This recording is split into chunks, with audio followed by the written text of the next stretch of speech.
बंदी छोड़ सतगुरु रामपाल जी परमेश्वर जी की जय हो। परमपिता परमात्मा सारी सृष्टि के रचनहार, कुल मालिक, असंख्य ब्रह्मांडों के स्वामी, जगत गुरु, तीनों लोकों में प्रवेश करके सबका धारण पोषण करने वाले राजाधिराज, आत्माधार, नाथों के नाथ, देवों के देव महादेव, सर्वेश्वर महेश्वर, मृत्युंजय, अजरो अमर, आदि अनादि, सनातनी प्रभु, जगत पिता जगदीश्वर, श्री श्री 1008 की उपाधि के वास्तविक अधिकारी,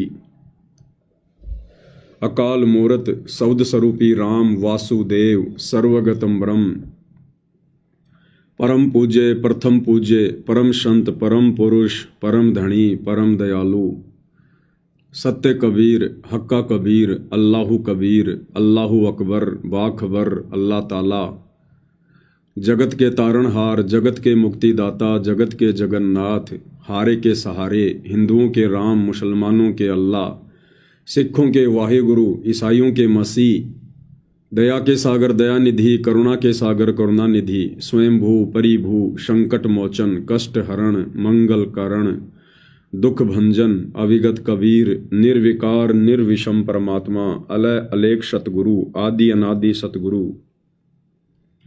असली मर्यादा पुरुषोत्तम, असली राम, असली कृष्ण, असली घनश्याम, असली मुरारी, राजाओं के राजा, महाराजाओं के महाराजा, शहंशाहों के शहंशाह, सम्राटों के सम्राट, भगवानों के भगवान, अल्लाहों के अल्लाह, प्रभुओं के प्रभु, मसीहाओं के मसीह, सच्चे वाहेगुरु, बाबाओं के बाबा, पीरों के पीर, सेठों के सेठ, जगत सेठ, सावड़सा सेठ, सर्वगुण संपन्न, अनंत कोटि कलाओं के स्वामी, अनंत कोटि ब्रह्मांडों के नायक, योगियों में महायोगी, ध्यानियों में महाध्यानी, सिद्धों में परम सिद्ध, ज्ञानियों में तत्वज्ञानी, ब्रह्म ज्ञानी, महाज्ञानी, परम ज्ञानी, सर्वश्रेष्ठ ज्ञानी, विज्ञानी, युवा कबीर, समरथ कबीर, असमवात, अमित ओजा, सच्चे रहनुमा, करीम अल्लाह, सुभान अल्लाह, दुनिया के अंतिम पैगंबर, 8 सितंबर 1951 से गांव धनाना, जिला सोनीपत, हरियाणा, भारतवर्ष की पावन भूमि पे प्रकट रियल कल्कि भगवान श्री नारायण साकार हरि, श्री बाबा साहेब, नूर अनंत परमात्मा, सच्चे दरवेश, सच्चे बाखबर, संत श्रोमणी सतगुरु रामपाल जी परमेश्वर जी के चरण कमल में साध संगति से जुड़े हुए देश विदेश से आप और हम सभी सत्सेवक भाई बहनों का अनंत कोटि दंडवत प्रणाम। सत्साई भाई और बहनों, बहुत बड़ी दया, बहुत बड़ी मेहर पूज्य गुरुदेव भगवान की, परमेश्वर रामपाल जी की, जिनके शुभ आशीर्वाद से, विशेष आशीर्वाद से, साध संगति से जुड़कर हम सभी सत्सेवक भाई बहन अपनी आत्मा के कल्याण के लिए इस सत भक्ति मार्ग पर गुरुदेव भगवान के अमर तत्व ज्ञान को आधार बनाकर दृढ़ता के साथ हर प्रकार से संघर्ष करते हुए आगे की ओर बढ़ रहे हैं। तो पूज्य गुरुदेव भगवान की विशेष रजा, विशेष मेहर, लाखों की संगत में से हम चंद आत्माओं पर विशेष तौर पर बनी हुई है। ये गुरुदेव भगवान का एक स्पेशल आशीर्वाद है इस कलयुग की बिचली पीढ़ी में, और हमने इस आशीर्वाद को इसी प्रकार से अपने शीश पर बना के रखना है। तो भाई और बहनों, इस कलयुग की बिचली पीढ़ी में परमेश्वर जिस प्रकार से हमें सोशल मीडिया देते हैं, फिर साध संगतियां शुरू करवाते हैं, ताकि सभी भगत भाई बहन अपने गुरुदेव के ज्ञान को आधार बनाकर भक्ति मार्ग पर सफलता प्राप्त कर सकें, काल की हर प्रकार की सूक्ष्म चाल से परिचित होकर अपनी भक्ति और मर्यादाओं को बचा सकें। तो ये सात संगतियां सिर्फ और सिर्फ चारों युगों में इस कलयुग की बिचली पीढ़ी में ही शुरू होती है, क्योंकि ये भक्ति युग है, मोक्ष का प्राइम टाइम है ये। और परमेश्वर ने सात संगतियां मात्र इसीलिए शुरू करवाई हैं भाई और बहनों, ताकि हम विचलित ना हों, हम डगमग ना हों। हालांकि सात संगतियां शुरू नहीं होनी चाहिए थी, क्योंकि गुरुदेव भगवान ने हमें जो अनमोल ज्ञान दे दिया है, दुनिया से न्यारा, दुनिया से प्यारा, और जिस सरल भाषा में, जिस तरीके से गुरुदेव भगवान ने हमें समझा दिया है, उसके बाद हमें साध संगतियों की आवश्यकता नहीं पड़नी थी। लेकिन भाई और बहनों, गुरुदेव भगवान को पता है हम सभी दो कोटि के जीव हैं, हमारी तुच्छ बुद्धि है, विषय विकारों में काल ने हमें उलझा रखा है। हम गुरुदेव भगवान के उन संकेतों को, उन सत्संगों में कही गई गूढ़ बातों को इतनी आसानी से नहीं पकड़ पाएंगे, नहीं समझ पाएंगे, और खुलकर गुरुदेव भगवान कह नहीं पाएंगे, क्योंकि काल के साथ उनका एग्रीमेंट है कि आप जबरदस्ती मत करना। जो आपके ज्ञान को समझे आप उन्हीं को सतलोक लेकर जाना। तो गुरुदेव भगवान ने खुलकर अपने विषय में ज़्यादा कुछ बताया नहीं, संकेतों में कहकर या लिखकर पुस्तकों में छोड़ दिया। तो गुरुदेव भगवान को पता है कि हम सभी दो कोटि के जीव हैं और हमारी इतनी औकात नहीं है कि उस परमेश्वर के संकेतों को हम पकड़ सकें। ये चारों वेद भाई और बहनों, ये परमेश्वर का ज्ञान है। गीता जी का ज्ञान भी कबीर भगवान का ही ज्ञान है। ये सत्सेवक भाई बहनों को तो धीरे धीरे सब समझ में आ रहा है। तो सोचिए भाई और बहनों, ये संस्कृत के प्रकांड ज्ञाता विद्वान मनु जैसे, वेदव्यास जैसे, वशिष्ठ और विश्वामित्र जैसे, चुणक जैसे, कपिल ऋषि जैसे, ये लोग भाई और बहनों इन वेदों में लिखे गए परमेश्वर के संकेतों को नहीं समझ पाए। गीता जी में लिखे परमेश्वर के संकेतों को नहीं समझ पाए।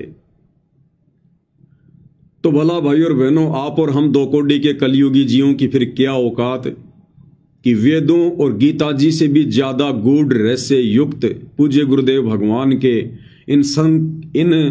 इन सत्संगों में छुपे हुए संकेतों को हम समझ सकें। तो ये दया भी फिर परमात्मा ही करते हैं। परमेश्वर हमारा ज्ञान योग खोलते हैं, हमें सद्बुद्धि देते हैं, हमारी जर लग चुकी बुद्धि को परमेश्वर साफ करते हैं।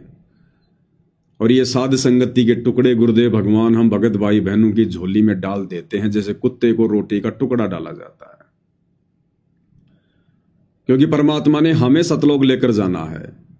वे तो सतलोक के राजा हैं, शहंशाह हैं, उनका तो एक पैर सतलोक में, दूसरा पृथ्वी लोक पर। वो तो 1 सेकंड में आते हैं, 1 सेकंड में जाते हैं। वो किसी के बंधन में नहीं है, वो तो बेपरवाह अबंध परमात्मा है।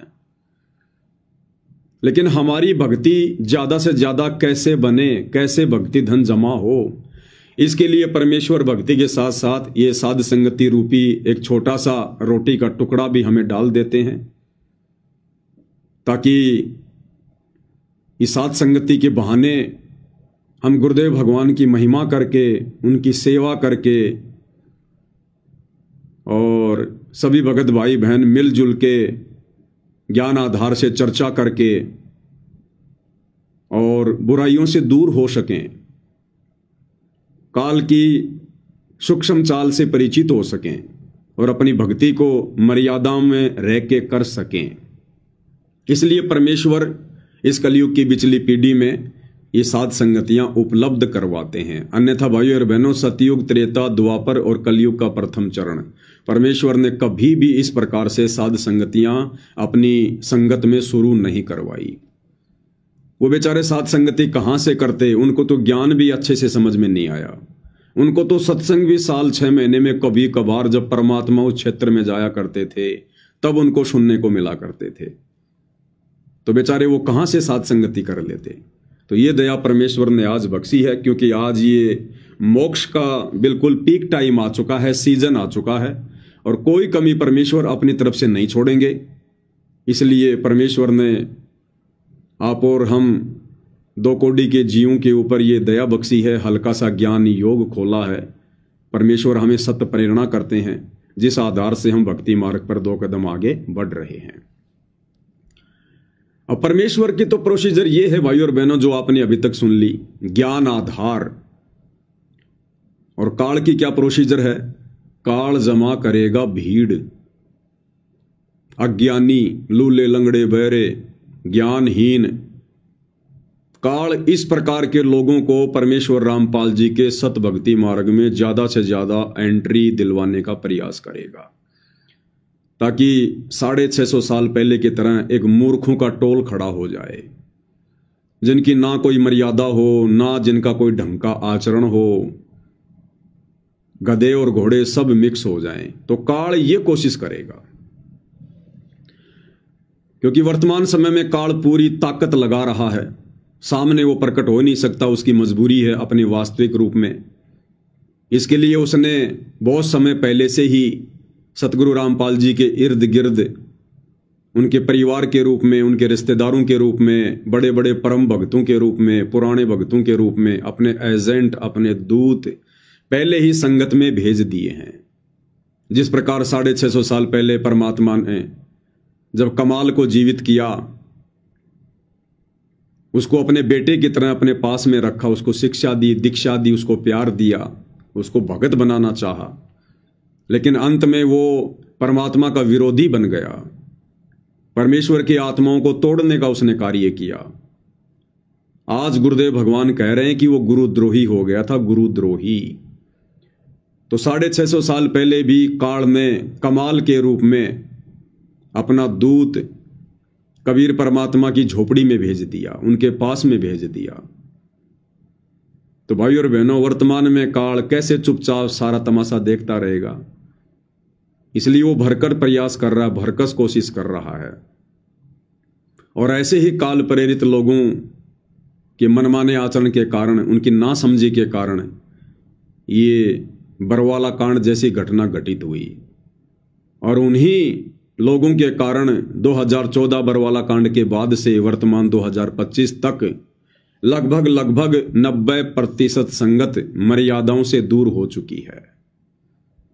तो काल भाई और बहनों इस प्रकार से ज्ञान में अज्ञान फैलाता है, पाखंड फैलाता है, परमेश्वर के मार्ग को धूमिल करने का प्रयास करता है, और कर भी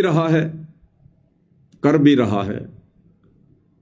आपको एक छोटा सा वीडियो दिखाते हैं कि किस प्रकार का जन समूह काल प्रेरणा से सतलोक आश्रम मैनेजमेंट हरियाणा वाले इन आश्रमों से जोड़ रहे हैं। इन दिनों इन लोगों ने एक मुहिम चला रखी है, अन्नपूर्णा मुहिम। उस अन्नपूर्णा मुहिम के तहत ये लोग अपना समय और अनमोल श्वासें बर्बाद करते हुए और संगत की करवाते हुए ये लोग दिन रात समाज की सेवा में लगे हुए हैं। भाई और बहनों, समाज की सेवा करना कोई गलत बात नहीं है। सेवा करनी चाहिए, मदद करनी चाहिए, सहयोग करना चाहिए, क्योंकि हम इंसान हैं। परमेश्वर ने हमें एक दूसरे का सहयोगी बनाया है, हमें बुद्धि दी है, अच्छी बात है। लेकिन ये सेवा, ये मदद, ये सहयोग कबीर परमात्मा की सत भक्ति मिलने के बाद में हमने कैसे करनी चाहिए, कब करनी चाहिए और नहीं करनी चाहिए, तो क्यों नहीं करनी चाहिए, इसके पीछे बहुत सारी धाराएं लग जाती हैं भाई और बहनों। फिर बहुत सारे नियम लागू हो जाते हैं। हम आम समाज के आम लोगों की तरह नहीं होते। फिर सतगुरु से उपदेश लेने के बाद मोक्ष मार्ग में हमारे प्रत्येक कार्य के ऊपर एक नियम लागू होता है, एक शर्त लागू होती है। जिस प्रकार आम व्यक्ति यदि किसी जानवर की हेल्प करता है, मदद करता है, मान लीजिए किसी कुत्ते के सर में कीड़े पड़े हुए हैं, वो बेचारा दुखी है, परेशान है, चिल्लाता है, ना टाइम पर खाना खा पाता है। अब जगत वाले लोगों में भी दया होती है। आजकल आप सोशल मीडिया पर देख रहे हैं कैसे कैसे लोग मुहिम चलाते हैं। उन्होंने अपने पेज बना रखे हैं, चैनल बना रखे हैं, और वो दिखाते हैं कि किस प्रकार से वो एक ऐसा कुत्ता पकड़ के लाए जिसके सर में कीड़े पड़े हुए हैं, खुजली लगी हुई है। वो उस कुत्ते को वहां से उठाकर लेकर आएंगे, अपने घर पर लाएंगे, वहां पर उसका ट्रीटमेंट करेंगे, उसको नहलाएंगे, इंजेक्शन लगाएंगे, दवाई वगैरह छिड़केंगे, और महीने 20 दिन में जब वो कुत्ता स्वस्थ हो जाता है उसके बाद फिर उसको वापस छोड़ देंगे। तो भाई और बहनों, जो जगत वाले लोग हैं, देखो एक होता है भगत, एक होता है जगत। अब बहुत सारे लोग तो ये भी नहीं समझते कि भगत और जगत क्या होता है। जब मैं बहादुरगढ़ थाने में गया, इन आश्रम वालों ने झूठा मुकदमा मेरे ऊपर लगवाया, तो वहाँ के जो दरोगा जी हैं, SHO हैं, उनसे ऐसे ही बातचीत शुरू हो गई परमात्मा के विषय में कि भाई क्या कारण था इस घटना का, ऐसा तो तूने कोई जुर्म भी नहीं किया जितना ये लोग तेरे पीछे पड़े हुए हैं। ऊपर SP तक इन लोगों ने हमारे को फ़ोन करवा दिए। तो दास ने उनको सारी बातें समझाई। तो बीच में मैंने कहा जी देखो, जगत वाले और हम जो सतगुरु रामपाल जी के भगत हैं, हमारी क्रियाओं में बहुत अंतर है। तो उसने कहा कि जगत और भगत क्या होता है? तो दास ने उसको बताया जी भगत वो है जो शास्त्रों के अनुसार सत भक्ति सच्चा गुरु बनाकर जो प्राप्त कर लेता है, तो वो है भगत। यानी फिर उसकी जो क्रिया है वो आम व्यक्तियों से भिन्न होती हैं, आध्यात्मिक क्रियाएं। और जगत वो है जिनको अभी भक्ति का पता ही नहीं है, भक्ति तो कर रहे हैं वो, लेकिन वो शास्त्रों के विरुद्ध भक्ति कर रहे हैं। तो फिर उसको पूरा डिफाइन किया, उसको बताया कि इस प्रकार से ये डिफरेंट होता है जगत में और भगत में। तो ये जगत वाले लोग भाई और बहनों जिस प्रकार से जानवरों की मदद करते हैं, अन्य किसी की मदद करते हैं, अब उस व्यक्ति ने जिस कुत्ते की मदद की, उसको स्वस्थ किया, वो जगत के हिसाब से बहुत नेक कार्य है, बहुत अच्छा कार्य है। और जब कभी उस व्यक्ति की मृत्यु होगी तो अगले किसी जन्म में, क्योंकि सतभक्ति उसके पास है नहीं, और जब किसी जन्म में वो 84 लाख योनियों में जाएगा और किसी मनुष्य जन्म में किए गए शास्त्र विरुद्ध कर्मों के कारण जब उसको किसी जानवर की योनि मिलेगी, गधे की या कुत्ते की या सूअर की, और जब उसके ऊपर भी ऐसी कोई आपत्ति आएगी, कोई जख्म होगा, कोई कीड़े पड़ेंगे, उसकी कोई कमर टूटेगी, कोई जो है उसकी वो टांग टूटेगी, तो उस समय परमात्मा उसकी भी मदद अवश्य किसी न किसी आत्मा को निमित्त बनाकर जरूर करवा देगा, क्योंकि उसने भी मनुष्य जन्म में जानवरों की मदद की थी तकलीफों में। तो वो उनका अदला बदला पूरा, ये जगत का सिस्टम है, ये इसी प्रकार से चलता रहता है। एक लेवा एक देवा दूतम, कोई किसी का पिता निपुत्तम, ऋण संबंध जुड़े सब नाता, अंत समय सब 12 बाटा। लेकिन भाई और बहनों यही कार्य यदि कोई भगत करे, परमेश्वर रामपाल जी से उपदेश लेकर करे, तो भाई और बहनों हमारे लिए ये उल्टा सिस्टम फिट हो जाएगा, उल्टा सिस्टम, क्योंकि हमारे ऊपर मर्यादा और नियम लागू हैं। अब हम PhD कर रहे हैं, हम जगत वाले नहीं हैं, हम भगत हैं। हमें परमात्मा ने कर्म और धर्म की जानकारी बता दी कि किस प्रकार से ये जीव काल के षड्यंत्र में फंसा हुआ है, कर्मों के बंधन में बंधा हुआ है। और यदि हमने किसी के कर्मों में फेर बदल करने की कुचेष्टा की तो हम केवल अपनी भक्ति को गंवाएंगे, केवल अपनी भक्ति को। जिस प्रकार राजा जनक ने उन 12 करोड़ आत्माओं की चीख सुनकर, उनके दर्द को सुनकर, और उसने वहीं पर विमान रुकवा दिया। कहानी का आप सबको पता है। फिर धर्मराय आया, उसने कहा कि आप चलिए, आपके लिए स्वर्ग में स्थान है। ये लोग तो अपना कर्म भोग रहे हैं जो नरक में सड़ रहे हैं। तो राजा जनक ने कहा कि नहीं, आप इनको बाहर निकालो। बोला ऐसे नहीं निकालेंगे, आप अपने पुण्य संकल्प कर दो। तो राजा जनक ने भावनाओं में बहकर अपने आधे जो है वो पुण्य संकल्प कर दिए। धर्मराय ने तुरंत सबको वहां से निकाल दिया। इनका तो ऑटोमेटिक सिस्टम है, ऑटोमेटिक। और फिर क्या बताया गुरुदेव ने कि राजा जनक को काल ने ठग लिया, उसके आधे पुण्य नष्ट करवा दिए, और उन आत्माओं को अपना कर्म फिर भी भोगना पड़ेगा। जब तक राजा जनक के पुण्य उन 12 करोड़ आत्माओं के हिस्से में गए जो उस समय नरक भोग रही थी, उसी अनुपात में कोई 1 साल स्वर्ग में रहेगा, कोई 2 साल, कोई 10 साल। और जैसे राजा जनक के द्वारा संकल्प किए गए पुण्य समाप्त होंगे, उन आत्माओं को दिए गए, उसके बाद तुरंत उन 12 करोड़ आत्माओं को फिर से नरक में डाला जाएगा, क्योंकि उनको तो अपना कर्म भोगना ही पड़ेगा। लेकिन काल ने राजा जनक को ठग लिया। तो ठीक इसी प्रकार भाई और बहनों हम भी भगत हैं, और भगत के ऊपर नियम लागू है स्पेशल। यदि हमने भी इस प्रकार से व्यर्थ की भावनाओं में बहकर अगर किसी जानवर के सर में कीड़े पड़ रहे हैं, किसी की टांग टूटी हुई है, और हमने व्यर्थ की दया दिखाकर यदि उसको अपने घर पर लाकर या जैसे भी हमने उसका ट्रीटमेंट करना शुरू कर दिया, तो भाई और बहनों ये काल क्या करेगा पता है? ये काल क्या करेगा? क्योंकि वो कुत्ता, वो गधा, वो सूअर अपना कर्म भोग रहा है और हमने व्यर्थ की दया दिखाकर उसके कर्मों में हस्तक्षेप कर दिया। हमने परमात्मा के विधान को तोड़ दिया, हमने बीच में जानबूझ के टांग अड़ा दी। अब काल क्या करेगा? हमारे द्वारा, क्योंकि हमने भावनाओं में बहकर उस कुत्ते की दवा लगाई, इंजेक्शन लगाया, उसके कीड़े साफ किए, उसको स्वस्थ कर दिया। अब वो कुत्ता तो दौड़ जाएगा, वो तो ठीक हो गया, तुमने छोड़ दिया उसको। 4 दिन बाद में कहीं गाड़ी की टक्कर लगेगी, फिर से टांग टूटेगी, एक्सीडेंट होगा, या अगले जन्म में अपना वो कर्म फिर से भोगेगा जो बच गया हमारी उस मदद के कारण। अब काल उस कुत्ते को स्वस्थ कर देगा उस कर्म से, जो कर्म वो भोग रहा था अपना। इस जन्म में उसको फारिग कर देगा उस कर्म से। हमारे पुण्यों के आधार से हमारी भक्ति जाएगी। हम जो भक्ति कर रहे हैं ना, हमारी भक्ति माइनस होगी, क्योंकि हमने व्यर्थ की दया दिखाई है, फालतू की दया। अपना कर्म भोग रहे उस जीव के उस कर्म में हमने जानबूझ के हस्तक्षेप किया है, जानबूझ के।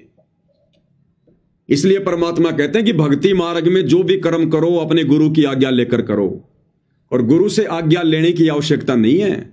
गुरु ने ऑलरेडी आज्ञा दे रखी है, नियम बता रखे हैं, मर्यादा बता रखी है कि भगत ने क्या कर्म जो है करने चाहिए, क्या कर्म नहीं करने चाहिए। भैया ये तो नरक लोक है, पृथ्वी लोक है, 21 ब्रह्मांड काल का लोक है, यहां सब अपने कर्म भोग रहे हैं। ये तो सजा का केंद्र है, ये तो सजा का केंद्र है। अरे ब्रह्मा विष्णु महेश भी समझदार। जब वो 12 वर्ष का बच्चा जिसकी आयु समाप्त हो चुकी थी, और जब तीनों देवता धर्मराज के पास गए उसकी आयु बढ़वाने के लिए, तो धर्मराज ने क्या कहा कि भैया मैं इसकी आयु बढ़ा दूंगा, तुम तीनों में से कोई भी अपनी उम्र इसको दे दो। तीनों ने हाथ खड़े कर दिया कि हम अपनी उम्र नहीं देंगे भाई। तो इसी प्रकार भाई और बहनों, हमने ये व्यर्थ की दया नहीं दिखानी है। अब सवाल उठेगा, भाई क्या हमारे घर में जो जानवर हैं, गाय है, भैंस है, कुत्ते हैं, बिल्ली हैं, या बैल है, ऊंट है, क्योंकि बहुत सारे भगत गांव में रहते हैं, वो किसान है, भाई अगर हमारे उन मवेशियों के साथ, जानवरों के साथ यदि ऐसी कोई नौबत आ गई, तो क्या हम उनकी भी मदद नहीं करेंगे? अवश्य करनी पड़ेगी।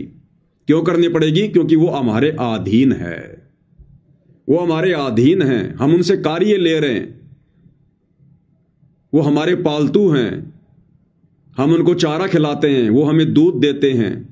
और ये कुत्ता बिल्ली भाई और बहनों हमने नहीं पालने हैं, ध्यान रखना। ये कुत्ते और बिल्लियां अब हमने नहीं पालने हैं, ये भक्ति के विरुद्ध हैं। ये आपको डिस्टर्ब भी करेंगे, आरती के समय भौंकेंगे, मंत्र करते समय भौंकेंगे, और वैसे भी ये मांसाहारी जानवरों की श्रेणी में आते हैं। कुत्ते और बिल्ली ये मांसाहारी जानवर हैं। भले कोई शाकाहारी जानवर है, हमने खाली शौक किया उसको नहीं पालना है, हमने उसको शौकिया नहीं पालना है। कल को आप सत्संगों में जाओगे, उसको कहां छोड़ के जाओगे? और वो आपको फायदा क्या दे रहा है? आप ये सोचोगे साहब मैंने कुत्ता इसलिए पाला, ये मेरी रखवाली करेगा, तो फिर भगवान क्या करेगा? अरे आप जो भक्ति कर रहे हो, फिर भगवान क्या करेगा? गुरु जी कह रहे हैं कि परमात्मा रखवाली करेगा भक्तों की, जो भक्ति करेगा मर्यादा में रहेगा। कुत्ते रखवाली करेंगे क्या हमारी? जब हम ये सतभक्ति करेंगे तो गुरुदेव भगवान कहते हैं कि ब्रह्मा विष्णु महेश भी तुम्हारे सिक्योरिटी गार्ड बन के रहेंगे। Security guard. अब बताओ भाई और बहनों, फिर हमने ये जानवर पालने की क्या आवश्यकता पड़ गई? फिर हमने जानवर पालने की क्या आवश्यकता पड़ गई? जब कबीर भगवान सतगुरु रामपाल जी के बच्चों की सेवा में जो मर्यादा में रहकर भक्ति करेंगे, परमात्मा इन देवी देवताओं की ड्यूटी लगाते हैं, देवी देवताओं की, कि कोई भी काल की जो नकारात्मक शक्तियां हैं, कोई भूत है, प्रेत है, बेताल है, ये भक्तों को दुखी ना कर दें, परेशान ना कर दें। परमात्मा स्पेशल ड्यूटी लगाता है अपने भक्तों के दरवाजे पर, इन देवी देवताओं की। फिर हमने कुत्ते पालने की क्या आवश्यकता भाई, बिल्ली पालने की क्या आवश्यकता? बिल्ली का कौन सा दूध निकालोगे तुम? बिल्ली कौन सा तुम्हारे घर की रखवाली करेगी? वो तोता कौन सा दूध देगा भाई? तो ये शौकियां हैं, और हमने अब ये शौक अपने पूरे नहीं करने, हम अपने शौक शतलोक में पूरे करेंगे सारे। तो भक्तों ने कुत्ते बिल्ली या ये जो पक्षी वगैरह होते हैं ये बिल्कुल भी नहीं पालने चाहिए भाई और बहनों। जिन्होंने पाल रखे हैं अब छोड़ते समय बड़ा दर्द होगा, क्योंकि उनमें मोह ममता जागृत हो गई, अपनत्व जागृत हो गया। तो यदि किसी ने पाल रखा है तो हमने ऐसे उसको छोड़ना भी नहीं है, वरना उसका भी फिर हमें पाप लगेगा, क्योंकि वो बेचारा आपके अधीन हो चुका है। आप उस कुत्ते को छोड़ दोगे, गांव के कुत्ते उसको शाम पहले फाड़ देंगे। तो जो आफत मोल ले ली है, अब परमात्मा से प्रार्थना करो कि परमेश्वर आगे से हम ऐसा कोई भी कार्य नहीं करेंगे जो भक्ति में बाधक हो। और ये जो आत्मा परमेश्वर जो घर में आ चुकी है, ये परमेश्वर इसके लिए हम माफ़ी चाहते हैं। और जब इसका समय पूरा हो जाएगा परमेश्वर, हम इसको जैसे भी है, मतलब जब उसकी मृत्यु हो जाएगी तब उसको हम बाहर फेंक देंगे। और आगे से परमेश्वर हम ऐसी किसी भी गलती का आपको मौका नहीं देंगे। और जो हमारे खुद के जो जानवर हैं, जो घरेलू जानवर है, गाय है, भैंस है, ऊंट हैं, बैल हैं, जिनसे हम कार्य लेते हैं, दूध निकालते हैं, तो उनको यदि कोई प्रॉब्लम हो जाती है तो भाई और बहनों हमने उनका डॉक्टर से भी इलाज करवाना है। और यदि घर पर रहकर हम उनका इलाज कर सकते हैं तो हमने उनका जो है वो करना चाहिए, क्योंकि वो हमारे अधीन है, अधीन है वो हमारे। बाकी ये फालतू की दया धर्म हमने नहीं दिखानी है जगत वालों की तरह। तो इन चीज़ों का हमने विशेष तौर पर ध्यान रखना है। तो ठीक इसी प्रकार भाई और बहनों वर्तमान में इन सतलोक आश्रम वालों ने ज्ञान आधार से हटकर काल प्रेरणा से, क्योंकि काल तो कर्म फुड़वाएगा, और इन्होंने जो ये अन्नपूर्णा मुहिम चला रखी है ना, गरीबों के मकान बनाना, गरीबों के घरों में राशन डालना, ये मुहिम भी भाई और बहनों भक्ति विनाशक है, भक्ति विनाशक है। अब ये ज्यादातर उन लोगों के मकान बना रहे हैं, उन लोगों के घरों में राशन दे रहे हैं जो लोग भक्ति से दूर हैं, अनुपदेशी हैं। अब भाई और बहनों उस कुत्ते की तरह वो व्यक्ति भी जो गरीब है, निर्धन है, जिसके पास मकान नहीं है या मकान है तो टूटा फूटा है, अरे वो भी तो अपने कर्म भोग रहे हैं, वो भी तो अपने अपने किसी पिछले उस कर्म का भोग रहे हैं। और यदि हम जबरदस्ती हस्तक्षेप करेंगे, उसके उन कर्मों में रोड़ा अटकाएंगे जो कर्म काल ने लगा रखे हैं, और यदि हम रोड़ा अटकाएंगे तो काल तो सीधा सीधा कहेगा भगवान से कि देख लो जी, आपका और मेरा एग्रीमेंट था कि जबरदस्ती ना करना, और ये आपके भगत देख लो ये क्या कर रहे हैं, मेरे द्वारा लगाए गए जो कर्म हैं इन जीवों के ऊपर, ये देखो आपके भगत क्या कर रहे हैं, मेरे विधान में हस्तक्षेप क्यों कर रहे हैं भगवान? आपका और मेरा तो एग्रीमेंट हुआ है, क्या आपने अपने भक्तों को शिक्षा नहीं दी क्या? तो गुरुदेव कहेंगे भाई शिक्षा तो मैंने दी थी राजा जनक का उदाहरण देकर कि हमने फालतू का दया धर्म भी नहीं दिखाना जो भक्ति में विनाशक हो, बाधक हो। तो परमात्मा क्या कहेगा उस समय काल को? तो ये जो व्यर्थ में लोगों के कर्मों में हस्तक्षेप कर रहे हैं, जिन लोगों के पास आज रहने को मकान नहीं है या टूटी फूटी झोपड़ी है, समय पर खाने को अन्न नहीं है, क्यों नहीं है भाई? बाकी लोग क्यों खा रहे हैं समय पर? हम भक्तों को क्यों मिल रहा है समय पर और उनको क्यों नहीं मिल रहा? वो भी तो इंसान है, उन्होंने किसी जन्म में लोगों के मुंह से निवाड़ा छीना था, वो लोगों को दुखी किया करते थे, परेशान किया करते थे, बेवजह लोगों के साथ मारपीट किया करते थे, लोगों का मर्डर किया करते थे। तो आज वो निर्धन लोग जो निर्धन दिखाई दे रहे हैं हमें, वो अपने उन पिछले उन कर्मों का भोग रहे हैं। तो हम भगत कौन होते? तो भाई और बहनों हम कौन होते हैं? हस्तक्षेप करने वाले उन लोगों के पूर्व जन्म के उन कर्मों में, जिन कर्मों का भोग वर्तमान में वो भोग रहे हैं। हस्तक्षेप वो करे जो सतगुरु रामपाल जी का भगत नहीं है, जो काल के विधान के अंतर्गत शास्त्र विरुद्ध साधना कर रहा है। जैसे बहुत सारे समाज सेवी लोग हैं, बहुत सारे लोगों ने ये चैरिटियां खोल रखी हैं, वो दान करते हैं, कंबल बांटते हैं, लोगों को साइकिल देते हैं, रिक्शा देते हैं। तो ये उन लोगों का काम है। अरे हमें तो मोक्ष प्राप्त करना है, हमने तो बहुत सोच समझ के काल के विधान से बच के आगे चलना है। तो ये वर्तमान में अन्नपूर्णा मुहिम जो शुरू कर रखी है, ये परमेश्वर रामपाल जी की मुहिम नहीं है, ये उनके ज्ञान आधार से कहीं भी उचित नहीं है। ये जबरदस्ती लोगों को जा जाके जो राहत दे रहे हैं और सोच रहे हैं कि हमारे को पुण्य मिलेगा, पुण्य मिलेगा। और इन शतलोक आश्रमों में भी ये लोग फिर वीडियो बना बना के बैकग्राउंड में फिल्मी गाने लगा लगा के, तुम 1 रुपया दोगे वो लाख रुपया देगा। भक्तों को भी ये प्रेरित कर रहे हैं, वीडियो बना बना के भक्तों को भी प्रेरित कर रहे हैं कि भक्तों देखो हम कैसे अन्नपूर्णा मुहिम के तहत लोगों की मदद कर रहे हैं, लाखों के मकान बना रहे हैं, हजारों का राशन दे रहे हैं, और फिल्मी गाने चलाते तुम 1 रुपया दोगे वो लाख रुपया देगा। मदद करो गरीबों की। संगत को भी लपेटे में ले रहे हैं ये लोग इस अन्नपूर्णा मुहिम के तहत। भाई और बहनों, ये भक्ति मार्ग है, इसलिए गुरुदेव कहते हैं काल कसाई तक तक मारे पग पग पे यो बाणा। ये ऐसी सूक्ष्म चाल चलता है, भगत समझ ही नहीं पाता। भगत सोचता हम तो उनकी भलाई कर रहे हैं। भैया ये काल का लोक है, यहां कहां भलाई करनी है। हम पहले अपनी भलाई तो करवा लें, भक्ति करके यहां से बाहर निकल जाएं, उसी में हमारी भलाई है। सबसे बड़ी भलाई ये है कि हम अपना आत्म कल्याण करवा लें। खुद तो मर्यादा में हो नहीं, दूसरों की भलाई का ठेका ले रहे हो। तो भाई और बहनों, हमने इस प्रकार की व्यर्थ की किसी की मदद, किसी का सहयोग नहीं करना है। या सब अपने कर्मों को भोग रहे हैं और हमने यदि बीच में टांग अड़ा दी तो ये काल फिर हमारी भक्ति नष्ट करवाएगा। हमारे पुण्यों से, हमारी भक्ति कमाई से उस आत्मा के खाते में बैलेंस डाला जाएगा और राजा जनक की तरह फिर हम पुण्यहीन होंगे, भक्तिहीन होंगे। इसलिए गुरुदेव भगवान कहते हैं कि भगत ने व्यर्थ की दया धर्म भी नहीं दिखानी है जो भक्ति बाधक है। इसलिए परमात्मा ने ये सत्संगतियां शुरू करवाई है। भाई और बहनों, इस 2 कोड़ी के कुत्ते को परमात्मा प्रेरणा करते हैं। निदास के आसपास भी नहीं होती ये बातें, आसपास भी, ताकि हम बचें, अपनी मर्यादाओं को सुरक्षित रख सकें, भक्ति को सुरक्षित रख सकें। और उसके बाद क्या है फिर ये कहेंगे जी आपका मकान बन गया, आपके घर में राशन भी आ गया, हमने आपके बच्चों की फीस भी भर दी, उनको कॉपी किताब भी दिला दी, उनकी ड्रेस भी सिलवा दी, आपके घर में हमने अलमारी भी ला के रख दी, गैस सिलेंडर भी ला के रख दिया, यानी पूरा का पूरा दहेज हमने आपको दे दिया। अब आप हमारे गुरुजी से नाम कब ले रहे हो? फिर गांव का पानी निकालेंगे, देखो जी गांव वालों, हमने आपके गांव का पानी निकाला।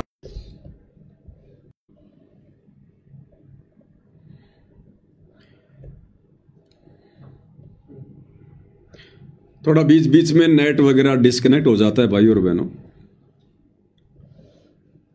फिर ये जो गांव का पानी निकाल रहे हैं बाढ़ का, कहीं पर 50 लाख की मदद कर रहे हैं मोटर और पाइप देकर, कहीं 30 लाख की, कहीं 15 लाख की।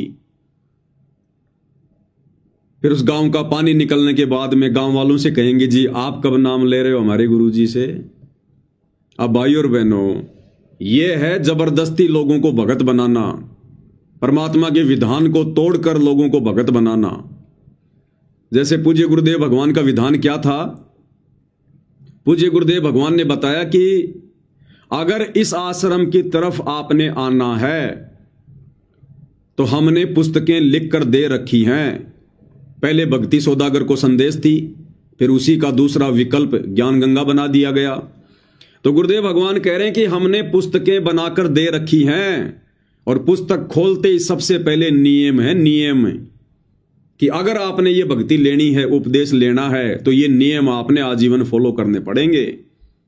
अगर आप इन नियमों से सहमत हैं कि हाँ जी हम सारे नियम निभाएंगे, तो गुरुदेव ने बताया आश्रम की तरफ अपने कदम रखना, अन्यथा और ज्ञान सुनो अच्छे से और पुस्तकें पढ़ो।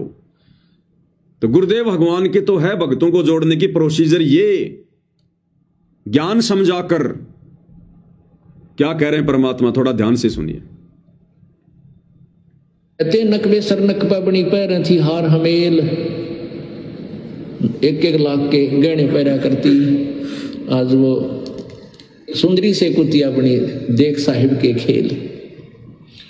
तो पुण्यात्मा, ये इन बातों से डर लगना चाहिए। इन बातों से डर लगने लगेगा, मालिक में रुचि बनेगी और भजन करने को दिल करेगा। और ये लोग दिखावा जो ड्रामा है, नाचा कूदी, ये बकवाद मन में आवे को नहीं। ये कहने की आवश्यकता नहीं पड़ा, दास ने कैसा मत करियो। हाँ, कहना तो पड़ता है एक बार बालक को, कुछ दिनों के बाद फिर आपकी रुचि ना बढ़े। इतना तो इस दास को विश्वास हो गया है कि परमात्मा के बच्चे भगवान को पहचानने लगे, क्योंकि अब शिक्षित समाज है। आपको नाम दिया जाता है, नाम देने से पहले सब नियमों से परिचित कराया जाता है। और हमने ये पुस्तक बनाई है भक्ति सौदागर को संदेश। इसके प्रथम अध्याय में ही हमने नियमों का पूरा विस्तार से विवरण दिया है कि कोई भी पुण्यात्मा इस आश्रम की तरफ आएगा तो पहले तैयार होकर आवे। पहले क्या होता था कि भक्तजन समझाते थे, नाम ले लो तुम्हारा कल्याण हो जाएगा, बड़े सुख होते हैं। यहाँ आ जाते थे उपदेश लेने, और यहाँ आकर के हम फिर उनको लिस्ट दिखाते थे, ये नियम निभाने हैं, तो बात जाते थे नहीं हमारा तो ये नियम नहीं निभा, क्योंकि वो उल्टे रंग में रंगे हुए वो सारे। तो अब उनको पहले ये लिख कर दे दिए कि तुम तैयार होकर आ जाना, तुम्हारा मन मानने तक आना, क्योंकि कल्याण होगा इस मर्यादा में रहने से।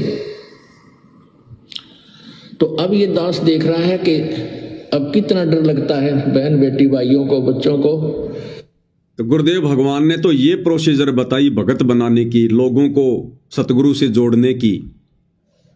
और सतलोक आश्रम मैनेजमेंट हरियाणा वाले, इनकी क्या प्रोसीजर है भाई और बहनों? जबरदस्ती लोगों के उन कर्मों में हस्तक्षेप करके और आश्रमों में भीड़ इकट्ठा करने की। अब इस प्रकार के लोग जो इनके एहसानों के नीचे आ जाते हैं, अब आपने जिसका 10 लाख का मकान बना दिया, जिसके घर में आपने 5,000 का राशन डाल दिया, और उसको कहोगे जी हमारे गुरु जी से नाम लोगे, तो मना करेगा आपको। वो ये कहेगा हाँ जी जरूर नाम लेंगे, जरूर नाम लेंगे हम, लेगा वो। लेकिन क्या उसने ज्ञान समझा? और ऐसे लोग फिर उपदेश लेकर फिर क्या करेंगे? कितने दिन रुकेंगे? वो आएगा अकेला, और जब जाएगा तो 4 को साथ में लेके जाएगा, और सारी बकवाद करेगा। वो उपदेश भी ले लेगा और फिर बकवाद भी सारी करेगा और लोगों को बिगाड़ेगा। लोग कहेंगे भाई देखो ना, संत रामपाल जी के भगत तो गहने भी पहनते हैं, चूड़ियां भी पहनती है माता बहनें, हार श्रृंगार भी करती हैं, टिक्की बिंदी भी लगाती हैं। तो सब फिर वैसा ही करने लग जाएंगे देखा देखी में। एक छोटा सा वीडियो दास आपको दिखाना चाहेगा। इन्होंने हरियाणा के गांव का बाढ़ का पानी निकाला, और बाढ़ का पानी निकालने के बाद में उस गांव का कोई एक युवक है, वो वीडियो बना बना के डाल रहा है फेसबुक पर, उसका कोई पेज है, वो वीडियो बना बना के डाल रहा है।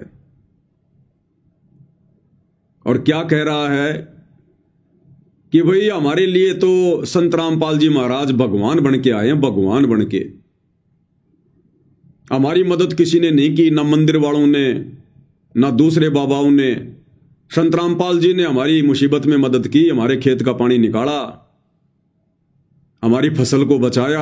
भाई हमारे लिए तो भगवान आ रहे हैं, भगवान। और लास्ट में जब इंटरव्यू लेने वाले व्यक्ति ने कहा भाई फिर नाम वगैरह लेने की क्या सलाह है, तो कह रहे भाई ना तो मैंने नाम लिया और ना मैं नाम लेंदा, कि ना तो अभी तक मैंने नाम लिया है और ना भाई मैं संत रामपाल जी से नाम लूंगा। और व्यर्थ के उपदेश दे रहा है कि संत रामपाल जी भगवान आए हुए हैं, भगवान आए हुए हैं। पहले आप उनका ये वीडियो सुनिए भाई और बहनों। भाई संत साहिब रामपाल जी महाराज संत साहिब भगवान है भाई। मारा नाम का तो से कोई गुंडा को, से कोई आतंकवादी को, हम नहीं से गुंडा इसा आतंकवादी की जरूरत है ना, कि हम नहीं से देशभक्त हैं जो हमारा काम ही नहीं आवा। हमको जितनी गुंडा बताओ हो, जितनी तम देशद्रोही बताओ हो, वही हमारा नाम का हकीकत में इस टाइम भगवान है। ने उसा देशद्रोही था शिक्षा लेनी चाहिए रामपाल जी महाराज था। जितनी काम करना जरा पानी चढ़ 20-20 लाख 25-25-30 लाख का सामान दिया, 55 मोटर 30,000 फुट पाइप देने का काम करे तो 100 ऐसे रामपाल है और श्रम आनी चाहिए उन मंदिर वाले पुजारिया ना। मंदिर तो कोई हमना आपत्ति नहीं है, मंदिर में हमारी श्रद्धा 2 टाइम मंदिर में जावा उन पुजारिया ने श्रम आनी चाहिए जो यहाँ बड़े बड़े मंदिर में बैठे सैला से तिरुपति ये हमारे नजदीक बनबोरी इन मंदिर में जो पुजारी बैठे उन्हें श्रम आनी चाहिए। करोड़ों रुपया का एक महीने का चंदा और वहाँ देख देख वहाँ ले दाम देवा है और वहाँ गोजी मंगाना है और मुसीबत जब किसान पावा है और वहाँ आपकी गोज भरने का काम करे, बिल्कुल भी किसान की मदद नहीं करने का काम कर रहे। दूध जो काम कर रहे हैं भाई इस टाइम इस एरिया में रामपाल जी महाराज कर रहे हैं जमा घरों इस बात पर भाई हमने शर्मिंदगी भी महसूस हुआ, हमें गाड़ी दिया करते हैं राज मारे काम आया। नाम नूम लेने की सलाह कर ली गई? बिल्कुल भी नहीं, नाम ना लिया ना लेंदा। अच्छा, नाम नूम लेने की सलाह कर ली गई? बिल्कुल भी नहीं, नाम ना लिया ना लेंदा। अच्छा, नाम नूम लेने की सलाह कर ली गई? बिल्कुल भी नहीं, नाम ना लिया ना लेंदा। अच्छा, जो अच्छा करेगा उसका प्रचार कराएंगे, उसका गला खड़े होवांगे। अब बताओ भाई और बहनों, कह रहा है ना तो नाम लिया और ना मैं नाम लेंदा, यानी ना मैं नाम लूंगा, जो अच्छा काम करेगा हम तो उसका प्रचार करेंगे। तो इस प्रकार के भगत ये काल सतलोक आश्रम वालों के माध्यम से जोड़ना चाहता है, जिनको ना कोई ज्ञान ना कोई मर्यादाओं की जानकारी, केवल अपने स्वार्थ के लिए संत रामपाल जी को कह रहे हैं कि भगवान आया हुआ है, भगवान आया हुआ है। अरे भाई आज तक 30 साल हो गए, संत रामपाल जी के 90% भगत ही नहीं जान पाए, नहीं पहचान पाए कि संत रामपाल जी भगवान आए हुए हैं। इस भाई को कैसे एक ही दिन में पता चल गया कि संत रामपाल जी भगवान आए हुए हैं? तो ये ज्ञान नहीं बोल रहा, ये इस गांव का स्वार्थ बोल रहा है। अगर इस गांव की बाढ़ का पानी संत रामपाल जी के इन सतलोक आश्रम वालों ने मदद करके ना निकाला होता, और यदि बाबा राम रहीम के भक्तों ने निकाल दिया होता, अगर बाबा राम रहीम के मैनेजमेंट ने इनको ये 5 मोटर और 10-20 हजार फुट पाइप दे दिए होते, तो आज ये भाई इसी प्रकार से वीडियो बना के बाबा राम रहीम की महिमा करता कि भाई बाबा राम रहीम ने चाहे कोई बलात्कारी को चाहे कोई गुंडा को, मारे लेखे तो वो भगवान है, भगवान जिसने हमारे गांव का पानी निकाल दिया। तो भाई और बहनों, हमने इस प्रकार की वीडियो देखकर, जो अपने स्वार्थों के लिए बनाए जाते हैं, भावनाओं में बहकर बनाए जाते हैं, हमने इस प्रकार के वीडियो देखकर विचलित नहीं होना चाहिए। और ना सतगुरु रामपाल जी भगवान इस प्रकार के जो प्रचारक हैं, जो ना उनसे उपदेश प्राप्त किए हैं, ना उनके ज्ञान को सुनते हैं, इस प्रकार के लोगों को अपना प्रचारक संत रामपाल जी नहीं बनाते। और ना सतगुरु रामपाल जी को इस प्रकार की झूठी महिमा की आवश्यकता है। वो महिमा का भूखा नहीं है कि लोग उनको भगवान कहें। अरे वो परमात्मा तो उस समय प्रसन्न होगा जब उनके भगत बनकर, उनको पहचान कर, हृदय से उनको भगवान कहें। और कहने से बात नहीं बनेगी। जैसे इन आश्रमों में जयकारे लगते हैं, संत रामपाल जी भगवान की जय। अरे भगवान जैसी भक्ति क्रिया करो, उनके साथ भगवान जैसा व्यवहार करो। अरे भगवान की आरती उतारी जाती है, ये आश्रम वाले आरती उतारते हैं क्या? अरे भगवान को भोग लगाया जाता है, ये आश्रम वाले सतगुरु रामपाल जी को भोग लगाते हैं क्या? तो परमेश्वर झूठी महिमा नहीं चाहता। तो ये इस प्रकार की भीड़, ये काल बली इन आश्रम वालों के माध्यम से इन आश्रमों में इकट्ठा करना चाहता है, इकट्ठा। अरे परमात्मा तो भीड़ की छटनी कर रहे हैं और ये जबरदस्ती भीड़ लेके आ रहे हैं। अरे इस प्रकार के भगत नहीं चाहिए गुरुदेव को। कहता ना तो नाम लिया और ना मैं नाम लेंदा, लेकिन संत रामपाल जी भगवान आए हुए हैं। अरे जब पता चल गया भाई आपको कि भगवान है और फिर भी नाम नहीं ले रहा, तो फिर भगवान कैसे झूठी महिमा को स्वीकार करेगा? अब जैसे कोई व्यक्ति किसी को बता दे कि भाई ये मिठाई है और इस मिठाई की ये गुण हैं, और बहुत सारे लोग इकट्ठा होकर मिठाई खा रहे हैं और कह रहे हैं वाह आनंद आ गया, क्या मीठा है, वाह वाह वाह। और इस जैसा भाई देख रहा है, सुन रहा है, और वो फिर वीडियो बना बना के कहे कि भाई देखो मिठाई ऐसी होती है, मिठाई ये है, मिठाई खाने से आनंद आता है। और इंटरव्यू लेने वाला कहे कि भाई फिर आपके क्या विचार है मिठाई खाने को लेकर? और फिर ये भाई कहे कि ना तो मैंने मिठाई खाई और ना मैं मिठाई खांदा, लेकिन लोग अगर खा रहे हैं तो मैं तो प्रचार करूंगा। अरे क्या फायदा भाई, फिर तूने मिठाई खाई नहीं, तू मिठाई के टेस्ट को जानता नहीं और कह रहा ना मैंने खाई ना मैं खाऊंगा, और फिर भी मिठाई का प्रचार कर रहा है। तो ये क्या है भाई और बहनों? या तो मूर्खता या फिर सवारत है, या तो मूर्खता या फिर सवारत है। मूर्खता तो ये हो गई कि जब मिठाई में इतने अच्छे गुण हैं तो फिर मिठाई को ना खाना फिर मूर्खता है, और प्रचार अगर फिर भी वो प्रचार करता है तो फिर ये सवारत है, सवारत है। क्योंकि फिर वो मिठाई बनाने वाली कंपनी उस व्यक्ति को कुछ न कुछ मदद कर रही है, जिस कारण से वो मिठाई ना खाकर भी उसका प्रचार कर रहा है। तो भाई और बहनों, सतगुरु रामपाल जी भगवान ने इस प्रकार के प्रचारकों की आवश्यकता नहीं है जिस प्रकार के प्रचारक ये सतलोक आश्रम वाले जबरदस्ती तैयार कर रहे हैं। तो हम सत्सेवक भाई बहनों ने इस प्रकार की वीडियो देखकर, और हमने उनके वीडियो को आगे शेयर नहीं करना चाहिए कि लो जी ये तो गुरु जी को भगवान कह रहा है, बहुत अच्छी बात है, करो वीडियो शेयर।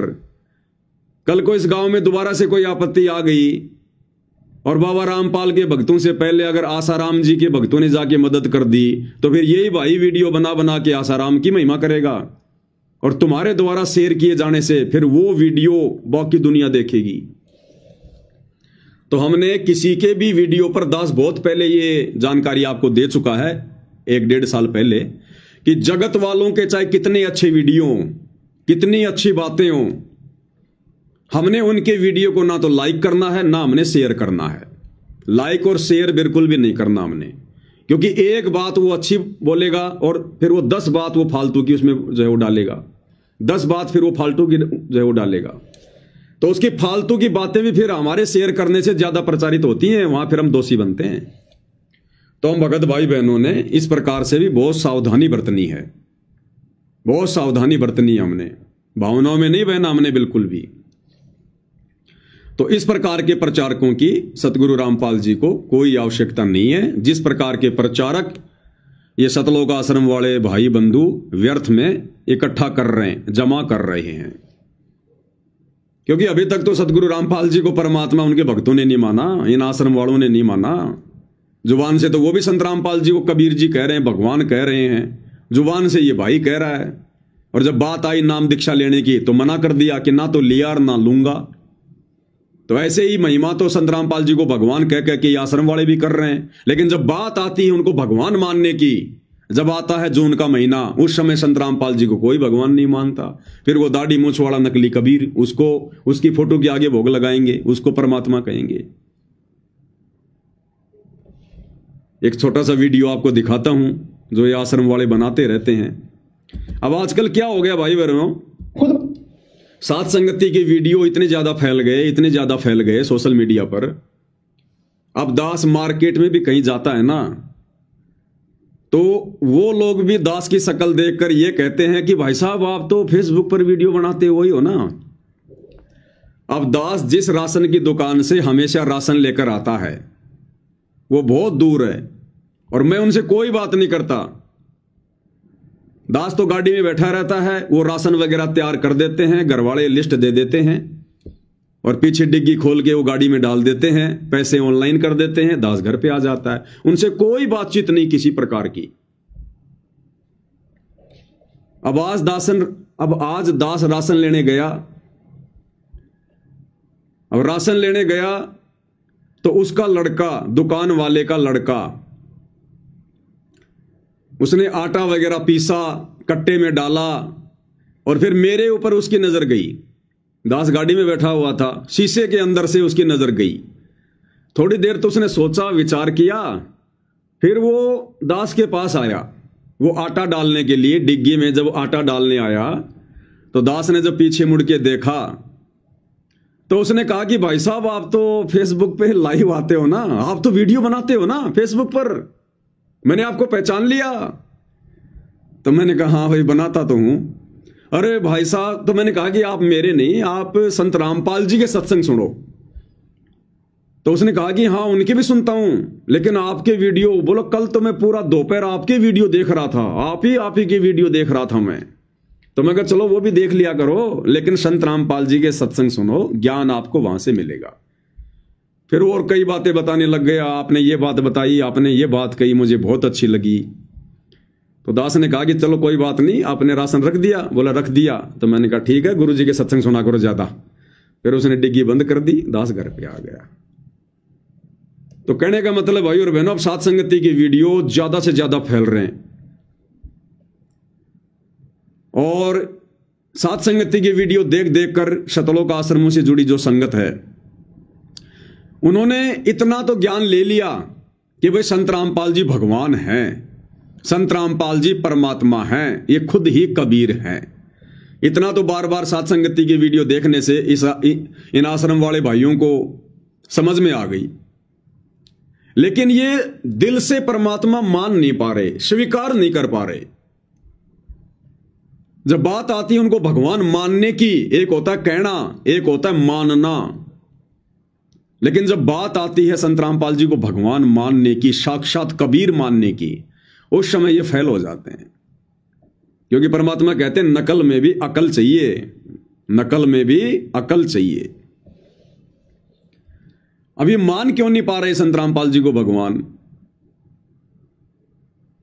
अब भाई और बहनों, मानने के लिए पिछले मजबूत भक्ति संस्कार चाहिए।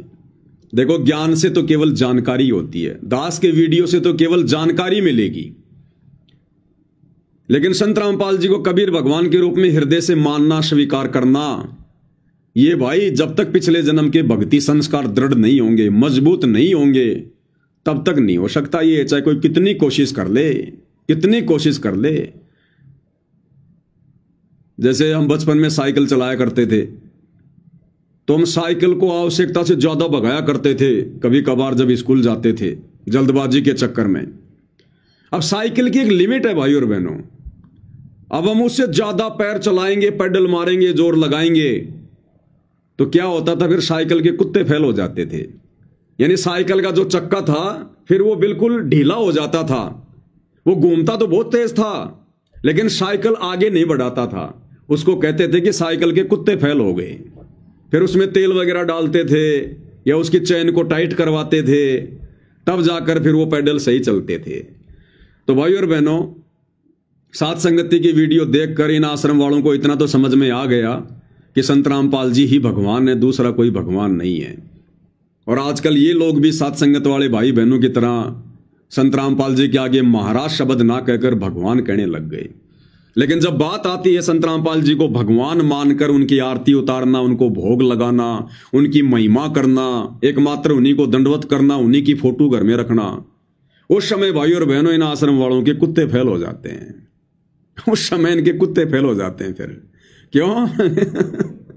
क्योंकि इनकी चैन में ग्रिस नहीं है, इनकी चैन टाइट नहीं, अभी लूज है। इनके पिछले जन्मों के जो कर्म हैं, जो शुभ संस्कार हैं, वो अभी लूज हैं। तो वो तो भाई सतगुरु रामपाल जी भगवान ही दया कर सकते हैं, और कोई दया नहीं बख्श सकता है। तो इन्होंने एक वीडियो बनाया है, जो अक्सर ये लोग वीडियो बनाते रहते हैं, ये सतलोक आश्रम वाले।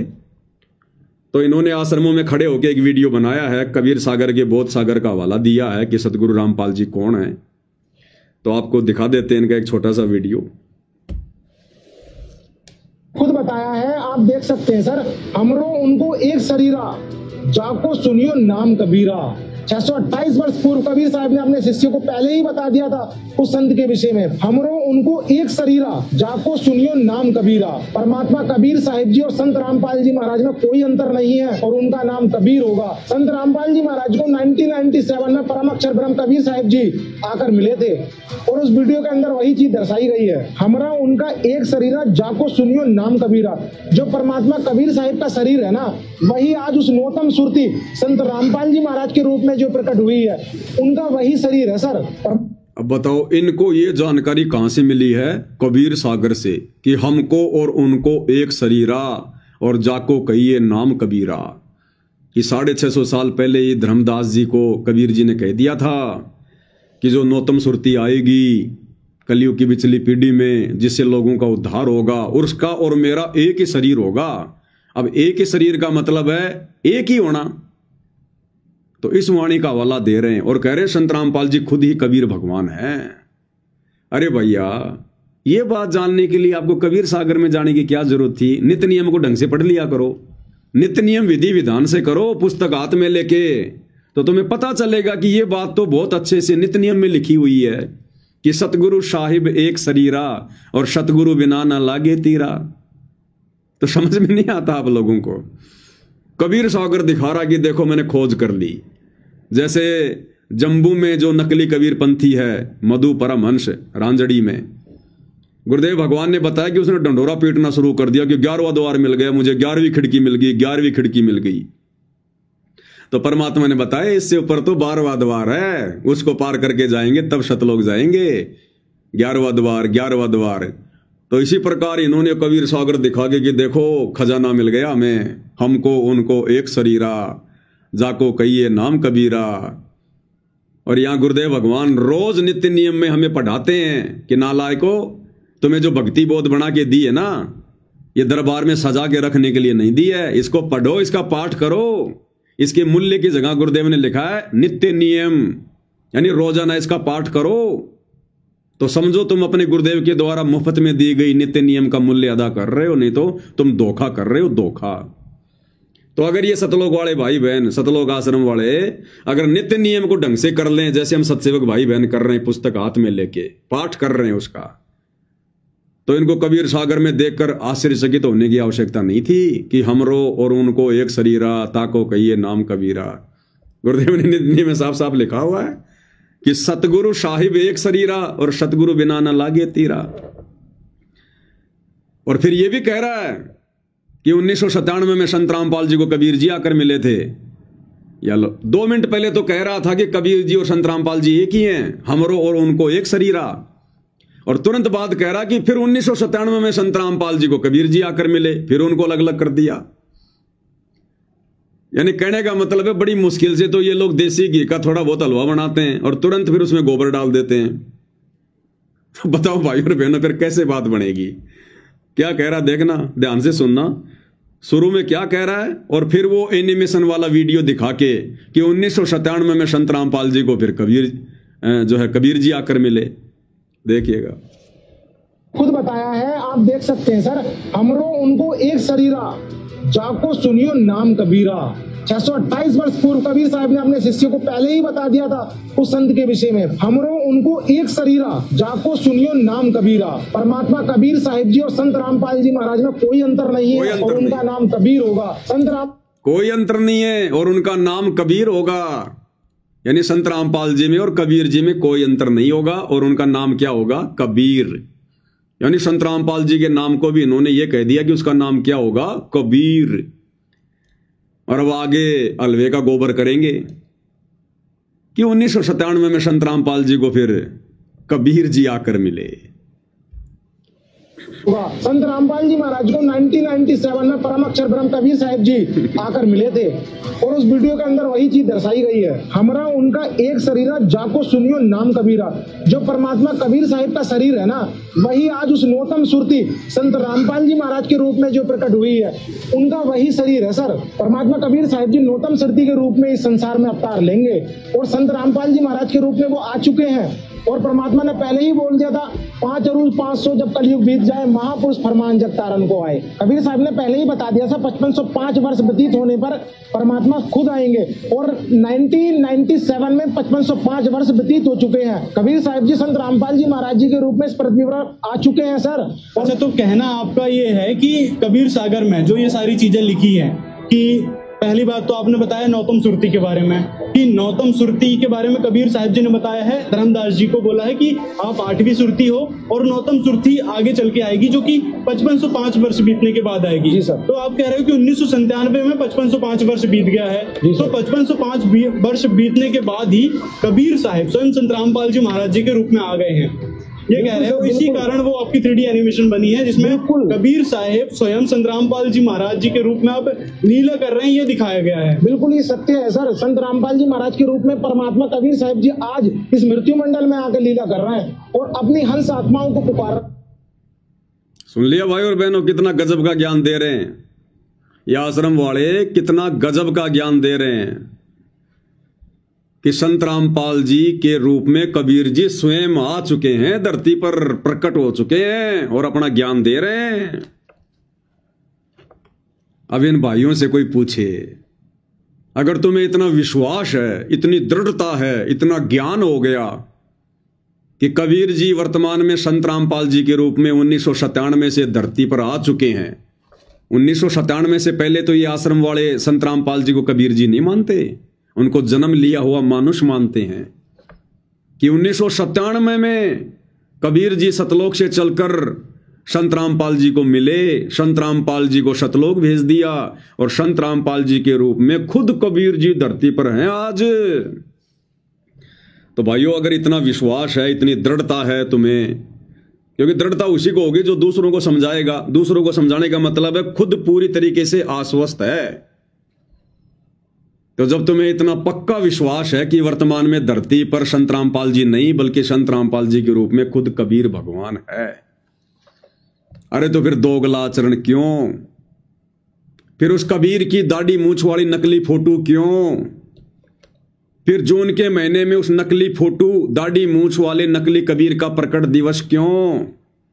फिर तुम आश्रम वालों के गले के लॉकेट में वो दाढ़ी मूंछ वाले नकली कबीर की फोटो क्यों? फिर तुम सतगुरु रामपाल जी को ही कबीर भगवान मान के उनकी आरती क्यों नहीं उतारते? सतगुरु रामपाल जी को ही कबीर भगवान मान के उनको भोग क्यों नहीं लगाते? एकमात्र दंडवत सतगुरु रामपाल जी को क्यों नहीं करते? फिर क्यों तुम गरीबदास जी का बोध दिवस मनाते हो? क्यों जून के महीने में उस नकली फोटो को कबीर मानकर, दाढ़ी मूंछ वाली को, उसका प्रकट दिवस मनाते हो? क्यों फिर तुम 8 सितंबर को सतगुरु रामपाल जी को मानुष मानकर, जन्म लिया हुआ मानकर उनका जन्मदिन के बहाने अवतरण दिवस मनाते हो? अगर तुम्हें इतना दृढ़ विश्वास हो गया तो भाइयों और बहनों, केवल सात संगति की वीडियो देख देख कर इन भगत भाई बहनों को इतना तो पता चल गया कि धरती पर संत रामपाल जी के रूप में कबीर जी हैं, लेकिन अभी मान नहीं पा रहे, हृदय से नहीं मान पा रहे। ज्ञान दे रहे हैं, दूसरों को समझा रहे हैं, लेकिन फिर भी उनको मानुष ही मान रहे हैं। अब जब समय आएगा संत रामपाल जी को भगवान मानने का, उस समय ये फेल हो जाते हैं। तो भाइयों और बहनों, जिस प्रकार से वो गांव वाला भाई, जहां उस गांव का पानी निकाला गया था, अभी आपने वीडियो देखा, जिस प्रकार से वो भाई संत रामपाल जी को भगवान बता रहा है कि भाई मारे कान्नी के तो संत रामपाल जी भगवान आ रहे हैं, हमारी किसी ने मदद नहीं करी, संत रामपाल जी ने मदद की, हमारे लिए तो भगवान है, ये भगवान आ रहे हैं, भगवान है। और जब इंटरव्यू लेने वाले ने कहा कि फिर नाम का क्या विचार है, तो अगर ना तो नाम लिया और ना मैं नाम लेंदा। तो इसी प्रकार ये भाई बहन आश्रम में खड़े होकर वीडियो तो बना रहे हैं कि संत रामपाल जी भगवान हैं, धरती पर आ चुके हैं, और जब आता है जून का महीना फिर कहते हैं संत रामपाल जी भगवान नहीं है, भगवान तो दाढ़ी मूंछ वाला कबीर है। तो बताओ फिर उन जगत वालों में और इन सतलोक आश्रम वालों में क्या अंतर है भाई और बहनों? वो जगत वाला फिर भी ठीक है क्योंकि उसको ज्ञान नहीं, इसलिए कह रहा है वो। अरे ये लोग तो ना जाने कब से जुड़े हुए हैं सतगुरु रामपाल जी से, कितने सत्संग सुन लिए इन्होंने, नाम उपदेश ले लिया, इतना सुमरण करते होंगे, सुमरण का भी कोई असर नहीं हो रहा। ये सुमरण तो दिमाग के बंद दरवाजे को खोल देता है, जड़ को हटा देता है, इनकी जड़ अभी तक नहीं हटी है। अब भाई और बहनों, गुरुदेव भगवान ने एक बार सत्संग में बताया कि एक बार मेरे पूज्य गुरुदेव अपने गांव आए हुए थे, तो हमें भी पता चला, तो हम भी चले गए गुरुदेव के दर्शन करने के लिए। और गुरुदेव ने बताया कि हमारे जो गुरुदेव थे वो 14-15 साल की उम्र में ही गांव से चले गए थे साधु संतों के साथ में। उनको उनके जो भाई और भाभी थे वो उनको दुखी किया करते थे, और वो खेतों में, जंगल में, बणी में गाय भैंस लेकर जाते थे उनको चराने के लिए। तो वहीं उनको साधु मिल गए और उन्होंने अपना जो दुख था वो रोया उनके आगे कि महाराज जी, मेरे माता पिता तो हैं नहीं, भाई और भाभी है, वो मुझे टाइम पर खाना भी नहीं देते, और आप तो मेरे को ले चलो, मैं तो बहुत दुखी हो गया। तो उन साधुओं को दया आई और उनके साथ में आदरणीय रामदेवानंद जी चल दिए। अब लगभग 80 साल के बाद में दोबारा से वो अपने गांव गए, 80 साल बाद। और गुरुदेव भगवान ने बताया कि पीछे से उनको मरा हुआ जानकर, क्योंकि वो अपने कपड़े निकालकर और कोई जानवर मरा हुआ था उसकी हड्डियां थी उनके ऊपर डाल दिए। जो गांव वालों ने जब उसको ढूंढा तो पता चला कि भाई इसको तो किसी जानवर ने खा लिया। तो ये सोचकर उन हड्डियों को उठा के, जानवरों की हड्डियों को उठा के, और आदरणीय राम देवानंद जी समझकर उनका अंतिम संस्कार कर दिया था बचपन में ही। और उसके बाद से इन पंडितों ने, इन ब्राह्मणों ने श्राद्ध निकलवाने शुरू कर दिए, 500 कपड़े रखवाने शुरू कर दिए 80 साल से। तो जब गुरुदेव भगवान गए उस गांव में, और जब उस गांव वालों को पता चला कि ऐसे ऐसे, क्योंकि उनके बचपन के नाम कुछ और था, तो जब गांव वालों को पता चला कि ऐसे ऐसे जो बचपन में हम लोग सोच रहे थे कि वो मर गया, वो 80 साल बाद गांव में आ रहा है, पूरा गांव देखने आ गया। अब सतगुरु रामपाल जी ने उनकी भाभी से बातचीत की और कहा, उनकी भाभी थी, उनके छोटे भाई की शायद बहू थी, उससे बातचीत करी और कहा कि अब तो इनके श्राद्ध निकालना छोड़ दो, अब तो कम से कम इनके श्राद्ध निकालना छोड़ दो। अब ये तुम्हारे सामने खड़े जीवित, ये तो दुनिया का उद्धार कर रहे हैं और तुम इनके श्राद्ध निकाल रहे हो इनको मरा हुआ जानकर। तो अब तो कम से कम इनके श्राद्ध निकालना छोड़ दो, तुम्हारी आंखों के सामने खड़ा है। तो गुरुदेव ने बताया कि उसकी भाभी ने कहा, बोले ना, या तो पुरानी लाग से, इब के छुट्टे से, बोले तो पुरानी परंपरा है, 80 साल से निकालते आ रहे हैं, इब थोड़े छोड़ेंगे, आगे भी निकालेंगे इनके श्राद्ध। बोले तो पुरानी लाग से, इब के छुट्टे से। तो गुरुदेव ने कहा कि फिर बाढ़ में जाओ, आंखों के सामने आदमी खड़ा है और फिर भी इसके श्राद्ध निकाले जा रहे हैं। अब बताओ ऐसे मोतियाबिंद के शिकार को कौन समझाए। तो ठीक यही हालत भाई और बहनों, आदरणीय राम देवानंद जी की भाभी जैसी हालत इन सतलोक आश्रम वालों की हो रही है। खुद ही कह रहे हैं वीडियो बना बना के कि वर्तमान में संत रामपाल जी के रूप में कबीर जी साक्षात धरती पर प्रकट हैं, और उसके बावजूद भी उनको मानुष माना जा रहा है और दाढ़ी मूंछ वाली नकली कबीर की फोटो को ही भगवान मान के और उसके श्राद्ध से निकाले जा रहे हैं, उसके श्राद्ध निकाले जा रहे हैं। जीवित संत को नहीं पूजा जा रहा।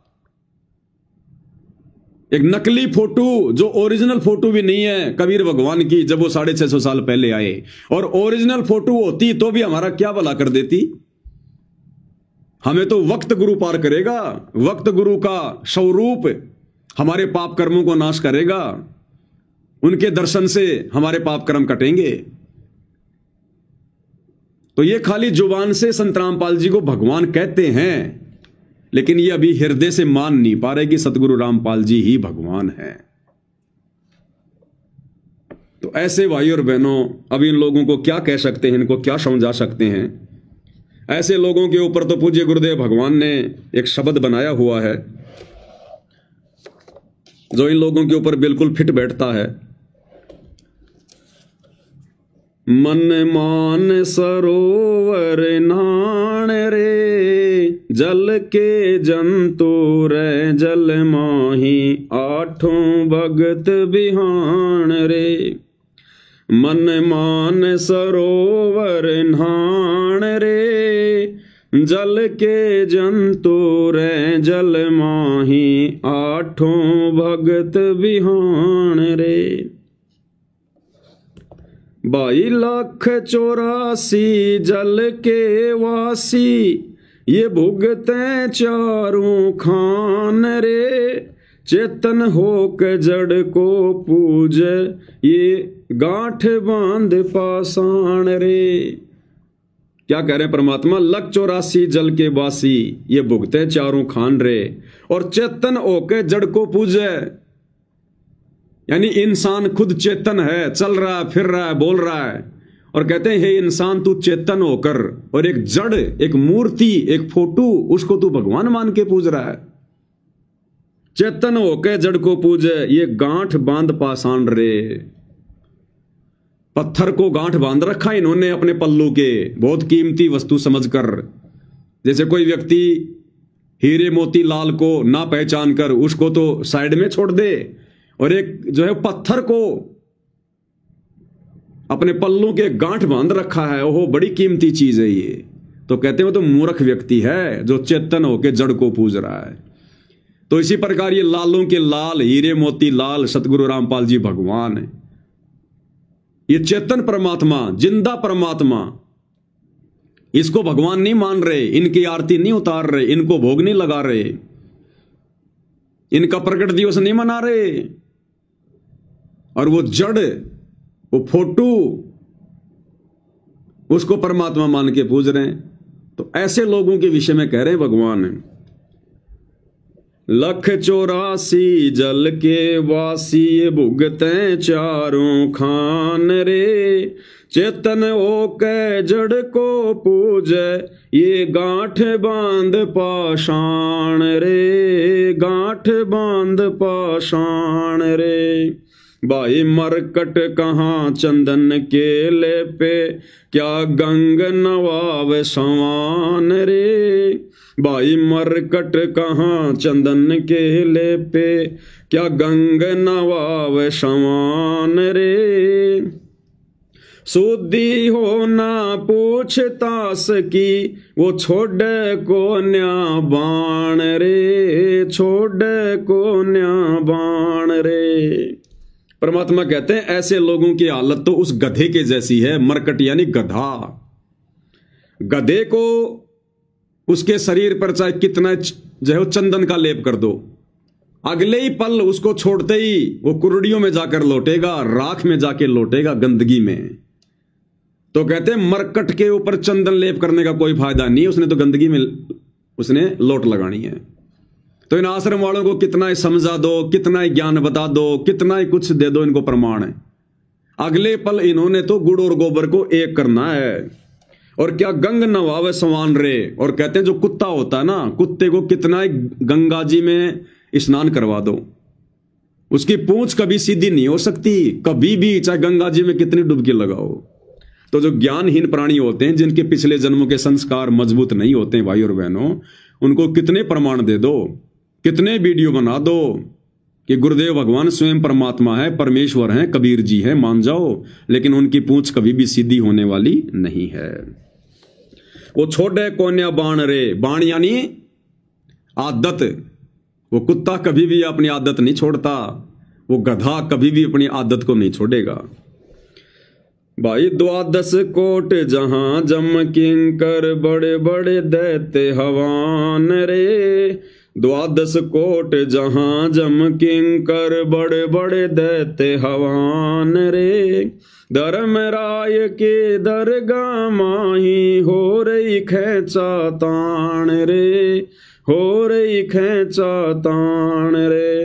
भाई 184 कठिन 83, तू वचन हमारा मान रे। 184 कठिन 83, तू वचन हमारा मान रे। जैसे लो तार जंती में, तेरे ऐसे खिंचे प्राण रे, ऐसे खिंचे प्राण रे। फिर क्या होता है ऐसी आत्माओं के साथ में? देखो, ये जगत और भगत दोनों के लिए है ये संदेशा। जगत वाले जो शास्त्र विरुद्ध साधना करते हैं, जो इन पत्थरों की पूजा करते हैं और परमात्मा को नहीं पहचानते, साधु संतों की शरण में नहीं आते, और संतों के शरण में आने के बाद, जैसे सतगुरु रामपाल जी की शरण में आने के बाद, तत्व ज्ञान लेने के बाद भी जो उन पत्थरों की पूजा करते हैं, पत्थरों को ही भगवान मानते हैं। ये फोटो और पत्थर, इसमें कोई अंतर नहीं है भाई और बहनों।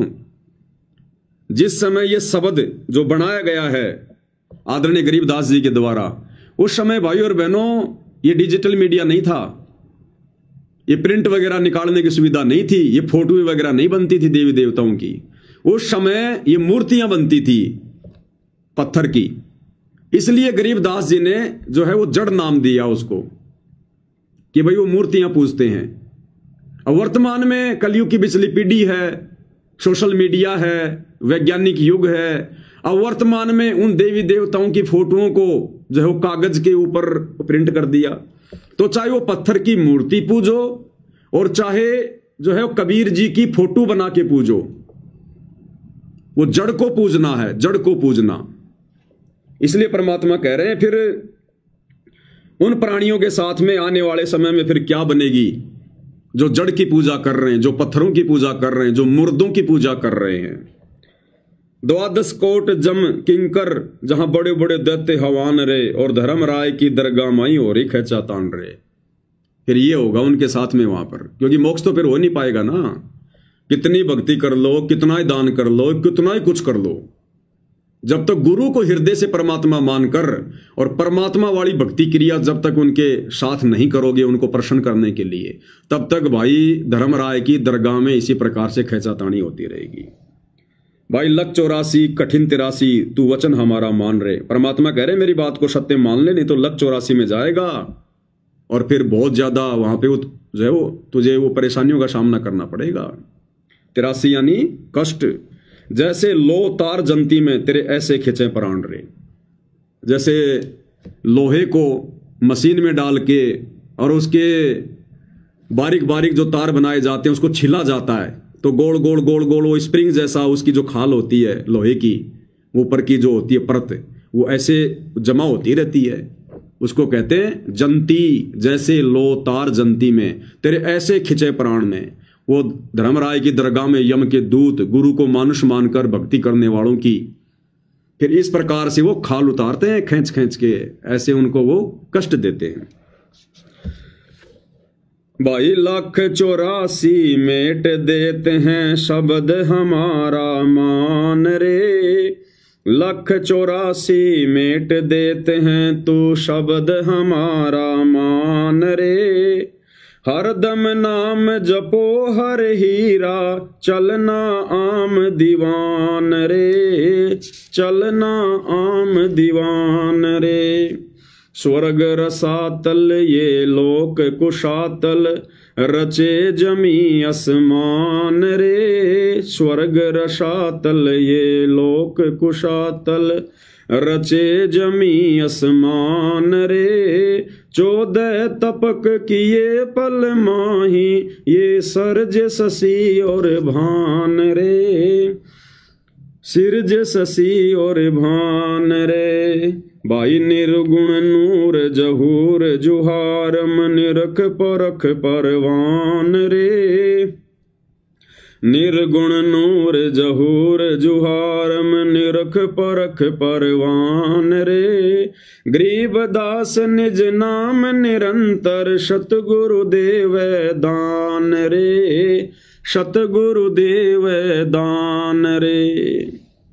मन मान सरोवर नाण रे, जल के जंतु रे जल माही। 8 भगत बिहान रे, 8 भगत बिहान रे।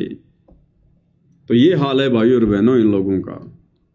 अब परमात्मा ने तो समझाने में अपने सत्संगों में भाई और बहनों कोई कसर नहीं छोड़ी। हिसार जेल में बैठकर भी गुरुदेव भगवान ने विशेष संदेश इतने प्यार से इतने अच्छे से खुलासा किया। गुरुदेव ने अपने विषय में भी खूब गुरुदेव भगवान ने संकेत कर दिए कि इस दास को पहचान लो, ये दास कौन है, नहीं तो ये काल तुम्हें खाएगा। तो इसी प्रकार भाई और बहनों जो रजा आज वर्तमान में हम सत्सेवक भाई बहनों पर हुई है वो अनमोल है। छप्पर फाड़, छप्पर फाड़। अब आज दास सोशल मीडिया पर देख रहा था, सतलोक आश्रमों से जुड़े किसी भगत ने एक पोस्ट की है और उस पोस्ट में उसने क्या बताया है कि भाई हिसार जेल से गुरुदेव भगवान का आदेश आया है और गुरुदेव भगवान ने संगत को क्या आदेश दिया है। ये कोई स्पिरिचुअल लीडर संत रामपाल जी ग्रुप है, गुरु जी का आदेश है। गुरु जी ने धनाना धाम में साफ साफ कहा है। साफ साफ कहने का मतलब बिल्कुल कड़े कड़े शब्दों में गुरु जी ने धनाना धाम में साफ साफ कहा है कि सत्संग और आरती के समय पर ऐसी कोई भी सेवा ना करो जिससे सत्संग में बाधा आए, चाहे वो वीडियो की एडिटिंग हो या हेडफोन वाली कोई सेवा हो।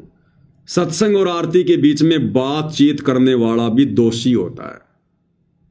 सत्संग और आरती तो एकदम एकाग्रचित से करनी चाहिए, और अगर बीच में कोई सेवा काम भी करो तो ऐसा करो जिसमें पूरा ध्यान या फिर अधिक से अधिक ध्यान सत्संग में लगा रहे और वो सेवा भी होती रहे।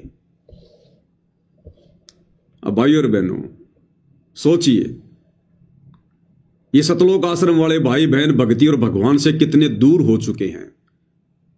जो ये कॉमन बातें, जो बातें गुरुदेव हमें नित्य नियम में रोजाना बताते हैं, रोज ये कॉमन बातें भी गुरुदेव भगवान को स्पेशल तौर पर इन आश्रम वालों को कहनी पड़ रही हैं।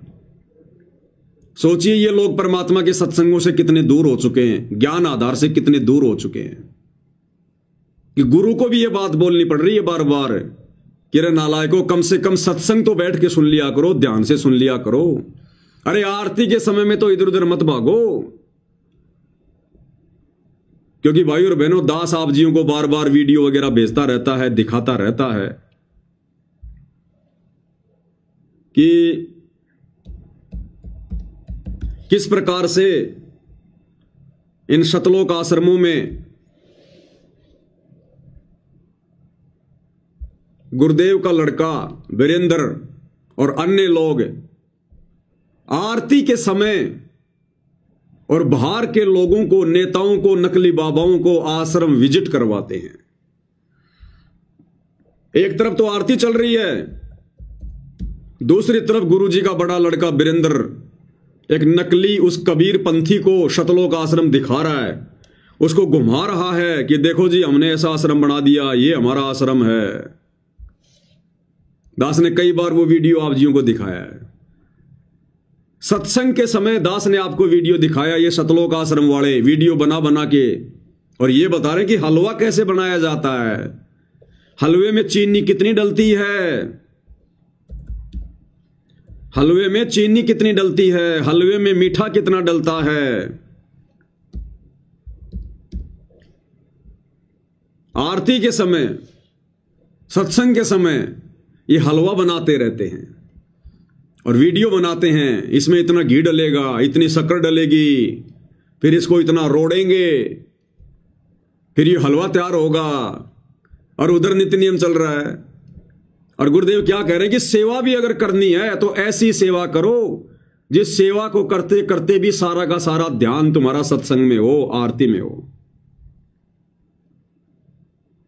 अब बताओ भाई और बहनों, इस प्रोसीजर से वर्तमान में भक्ति कौन कर रहा है? इस विधि से, जो विधि गुरुदेव भगवान बता रहे हैं, आदेश दे रहे हैं, अरे 30 साल सत्संग करने के बाद अगर गुरु ने संगत को यह बताना पड़ रहा है कि आरती ऐसे करनी चाहिए, सत्संग ऐसे सुनने चाहिए, तो धिक्कार है उस भगत की कॉमन सेंस को, धिक्कार है उस भगत को जिसने गुरु ने बेसिक बात भी जोर देकर समझानी पड़ रही है। अब सोचिए भाई और बहनों, गुरुदेव भगवान का छप्पर फाड़ा आशीर्वाद कहां है? अरे इस विधि से तो आरती हम सत्सेवक भाई बहन करते हैं, 100 काम छोड़कर सत्संग सुनते हैं, 100 काम छोड़कर, और गुरुदेव भगवान की आरती उतारते उतारते हम लोग जो है उनकी महिमा कर रहे हैं। संध्या आरती, सुबह का नित्य नियम, तीनों समय की आरती हाथ में भक्ति बोध लेकर, या गुरुदेव भगवान की जो आरती है हम भगत भाई बहन उसको अपने मुंह से उसको रिकॉर्ड करके साइड में उसको चला के और वो शब्द हम ध्यान से सुनते हैं और गुरुदेव भगवान की आरती उतारते उनके ऊपर हम चवर करते हैं। तो इस विधि से सत्संग कौन सुन रहा है? इस विधि से आरती कौन कर रहा है? तो गुरु का आशीर्वाद कहां होगा? फिर किन आत्माओं से गुरु प्रसन्न होगा? इसलिए दास कहता है कि ये जो साध संगति है ये गुरुदेव भगवान का यथार्थ 13वां कबीर पंथ है, यथार्थ 13वां कबीर पंथ। और गुरुदेव के आशीर्वाद से यहां पर आप और भगत भाई बहन इतनी अच्छी भक्ति कर पा रहे हैं, मर्यादा निभा पा रहे हैं। अन्यथा इन आश्रमों में देख लो, ये कहते हैं कि सतलोक आश्रम तो भक्ति के केंद्र हैं और भक्ति की यहां पर छीट भी नहीं है। वो अंतर्यामी भगवान तो हिसार जेल में बैठ के सब देख रहे हैं ना, ये क्या ड्रामे कर रहे हैं, कैसे इनकी आरतियां होती हैं। इन आश्रमों में जाकर आने वाले भगत भाई बहन बता रहे हैं कि भगत जी हम चले तो गए लेकिन हमारा तो मन वहां बिल्कुल नहीं लगा, साथ संगतियों वाली खुराक वहां बिल्कुल भी नहीं है, 1% भी। बोला सतगुरु रामपाल जी भगवान के समय सतलोक आश्रमों में कम से कम संगत आरती के समय बैठ तो जाया करती थी, वर्तमान में तो कोई बैठता भी नहीं है। कोई बाथरूम में भग रहा है, कोई भंडारा ले रहा है, कोई दूसरी तरफ जा रहा है, मोबाइल ले लेके बैठे हुए हैं, मोबाइल में लोग देख रहे हैं, खेल रहे हैं, आरती चल रही है, हो गई आरती, कोई लेट रहा है, कोई आपस में बातचीत हो रही है, जैसे किसी ब्याह शादी में होता ना, वैसा होता है वहां पर। उसके बाद उन भाइयों ने फिर आश्रम में जाना छोड़ दिया कि भाई यहां भक्ति नहीं है, हम तो गलती से आ गए थे, यहां पर यहां आत्मा की खुराक नहीं है। तो ये दया गुरुदेव आप और हमारे ऊपर बख्श रहे हैं।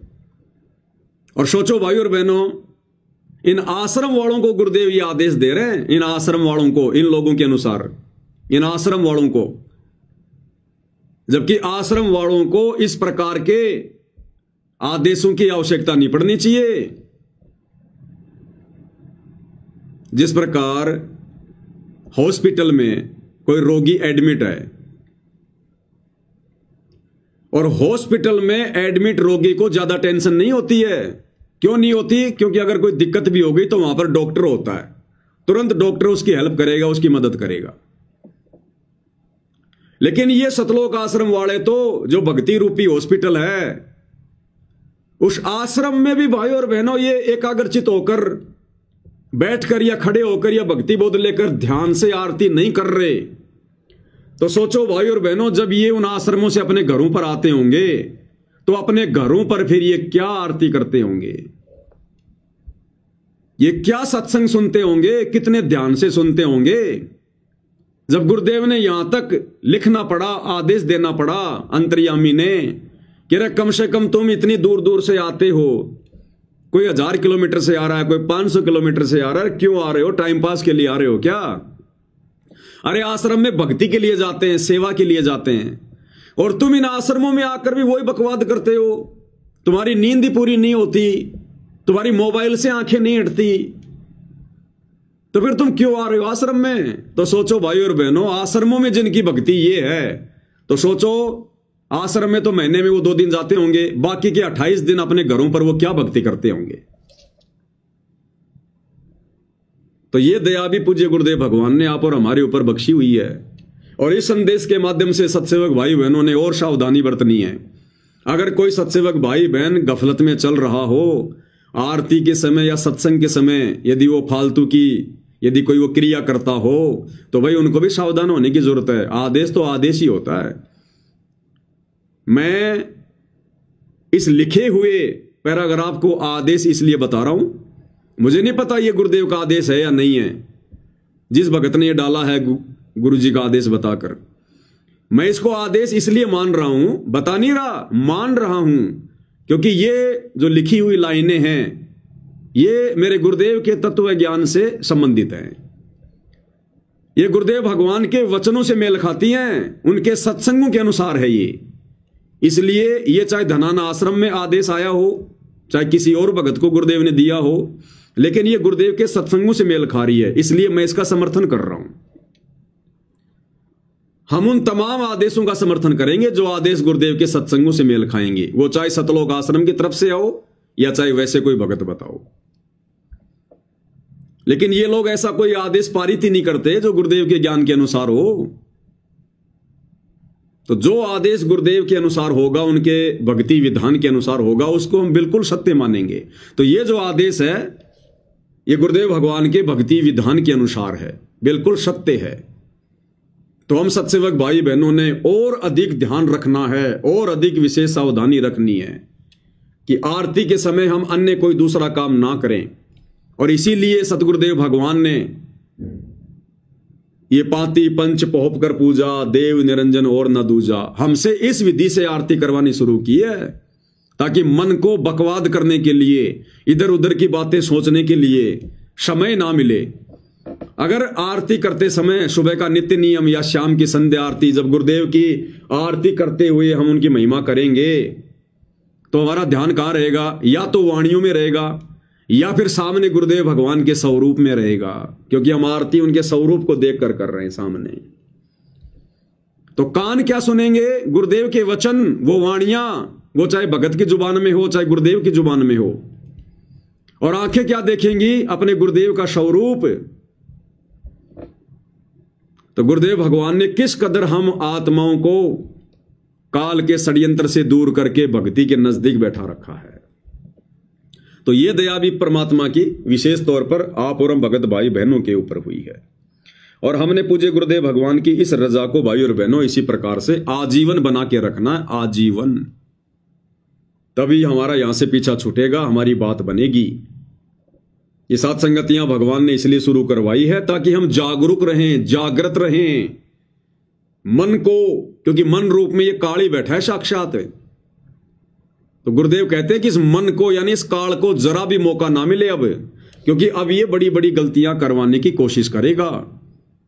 इसको भी पता है कि मेरे हाथ से मेरा भोजन निकलता जा रहा है और विनाशकालीन समय बहुत नजदीक है। हम 2025 के एंड में जी रहे हैं। भविष्य वक्ता कहते हैं कि 2025 जाते जाते दुनिया को खून के आंसू रुला के जाएगा, और 26 और 27 का तो कहना है क्या, वो तो दुनिया को बंदर दिखेगा ही दिखेगा। तो भाई और बहनों, उस आगामी समय को भी ध्यान में रखकर और आगामी समय की ज्यादा चिंता ना करके हमने अपने गुरुदेव के वचन की चिंता करनी है, अपने मोक्ष की चिंता करनी है। जो होना है वो तो होके रहेगा, लेकिन हमने यदि अपने गुरु के वचन को तोड़ दिया और यदि हम पार नहीं हुए तो फिर हमारे साथ में फिर असंख्य जन्मों में असंख्य बार होगा फिर ऐसे विनाशकारी समय, ऐसी ये प्रलय, ऐसे दुख तकलीफें हमने अनंत बार फिर भोगनी पड़ेंगी। और यदि वर्तमान में गुरुदेव के वचन पर रहे, मर्यादा में रहे, साथ संगति से जुड़े रहे, गुरु को परमेश्वर मानकर भक्ति पर लगे रहे, तो ये वर्तमान समय की जो समस्या है, जो पूरे विश्व को दिखाई दे रही है कि आने वाले समय में क्या होने वाला है, 2028 युग परिवर्तन, आने वाले 2.5-3 वर्षों में क्या होगा, परमेश्वर हमारे ऊपर इस आपदा को भी नहीं आने देंगे। इन आपत्तियों से भी गुरुदेव हमारी रक्षा करेंगे, सुरक्षा करेंगे, हमारे परिवार की रक्षा करेंगे, हमारी संपत्ति की रक्षा करेंगे। कह रखा गुरुदेव ने कि मर्यादित भगत की तो संपत्ति की भी परमात्मा रक्षा करेगा। तो आने वाले समय में ये देश और दुनिया जिस बुरे दौर से गुजरने वाली है, उस दौर में गुरुदेव हमें अपनी पलकों पे रखेंगे, पलकों पर। गुरुदेव एक सत्संग में बताते हैं कि काल ने परमात्मा का मजाक उड़ाते कहा कि ठीक है, आज तो तूने इनको नाम दे दिया, ज्ञान दे दिया, और जो मर्यादा में रहेगा आप उनके साथ हो, लेकिन फिर क्या होगा जब वो प्रलय का समय आएगा, जब वो विनाशकालीन समय आएगा। तो काल ने कहा कि धर अंबर सब जाएंगे और विनसेंगे कैलाश, एकम एका होवेगा तब कहां रहेंगे तेरे दास। तो परमात्मा ने कहा कि धर अंबर सब जान दे और विनसन दे कैलाश, और एकम एकम होण दे मेरे आश्रय रहेंगे मेरे दास। कि आज जो ये भक्ति कर रहे हैं, जो धर्म कर्म कर रहे हैं ना, इस भक्ति और धर्म कर्म के सहारे इन आत्माओं को मैं अपनी हथेलियों पे रखूंगा, अपने हाथों पर। जैसे पानी के ऊपर जहाज रहता है ना, वो डूबता नहीं, ऐसे तेरे उस विनाशकारी समय में मैं अपनी आत्माओं को ऐसे रखूंगा, उन पर कोई आंच नहीं आने दूंगा। तो ये परमेश्वर के वचन हैं, शाश्वत सत्य हैं, लेकिन ये शाश्वत सत्य वचन उन्हीं आत्माओं पर लागू होंगे जो आत्माएं वर्तमान में गुरुदेव की हर प्रकार से मर्यादाओं में रहकर भक्ति करेंगी, उनके विधान में रहकर जो भक्ति करेंगे, उन्हीं के ऊपर लागू होगा। भाई डॉक्टर का इलाज, डॉक्टर का ऑपरेशन उसी आत्मा पर सफल होगा जो आत्मा, जो व्यक्ति डॉक्टर के द्वारा बताई गई सावधानियों में रहकर, उन परहेज को निभाकर जो अपना ट्रीटमेंट करवाएगा, गोली दवाई खाएगा। तो इसी प्रकार भक्ति मार्ग में गुरुदेव भगवान ने हमें जो विधान बता दिया, जो नियम और मर्यादाएं बता दी हैं, गुरु वचन बता दिया है, हम उसमें रहकर भक्ति करेंगे तो परमेश्वर की जो रजा है, जो आशीर्वाद है, वो हमारे ऊपर बना रहेगा। इसलिए हमने मर्यादित भक्ति और हर प्रकार से गुरुदेव को प्रसन्न करने वाले तरीके और नेक नीति, ईमानदारी से अपना जीवन यापन, और एकमात्र टारगेट हमारा सतलोक। तो इस विधि से भाई और बहनों परमेश्वर हमारे ऊपर दया बख्शेंगे। तो आज की सतगुरु महिमा में केवल इतना ही। परमेश्वर हम सभी को आशीर्वाद दें, अपना आशीर्वाद हमारे ऊपर बनाकर रखें। तब तक के लिए साथ संगति को विराम देते हैं। बंदी छोड़ सतगुरु रामपाल जी परमेश्वर जी की जय हो।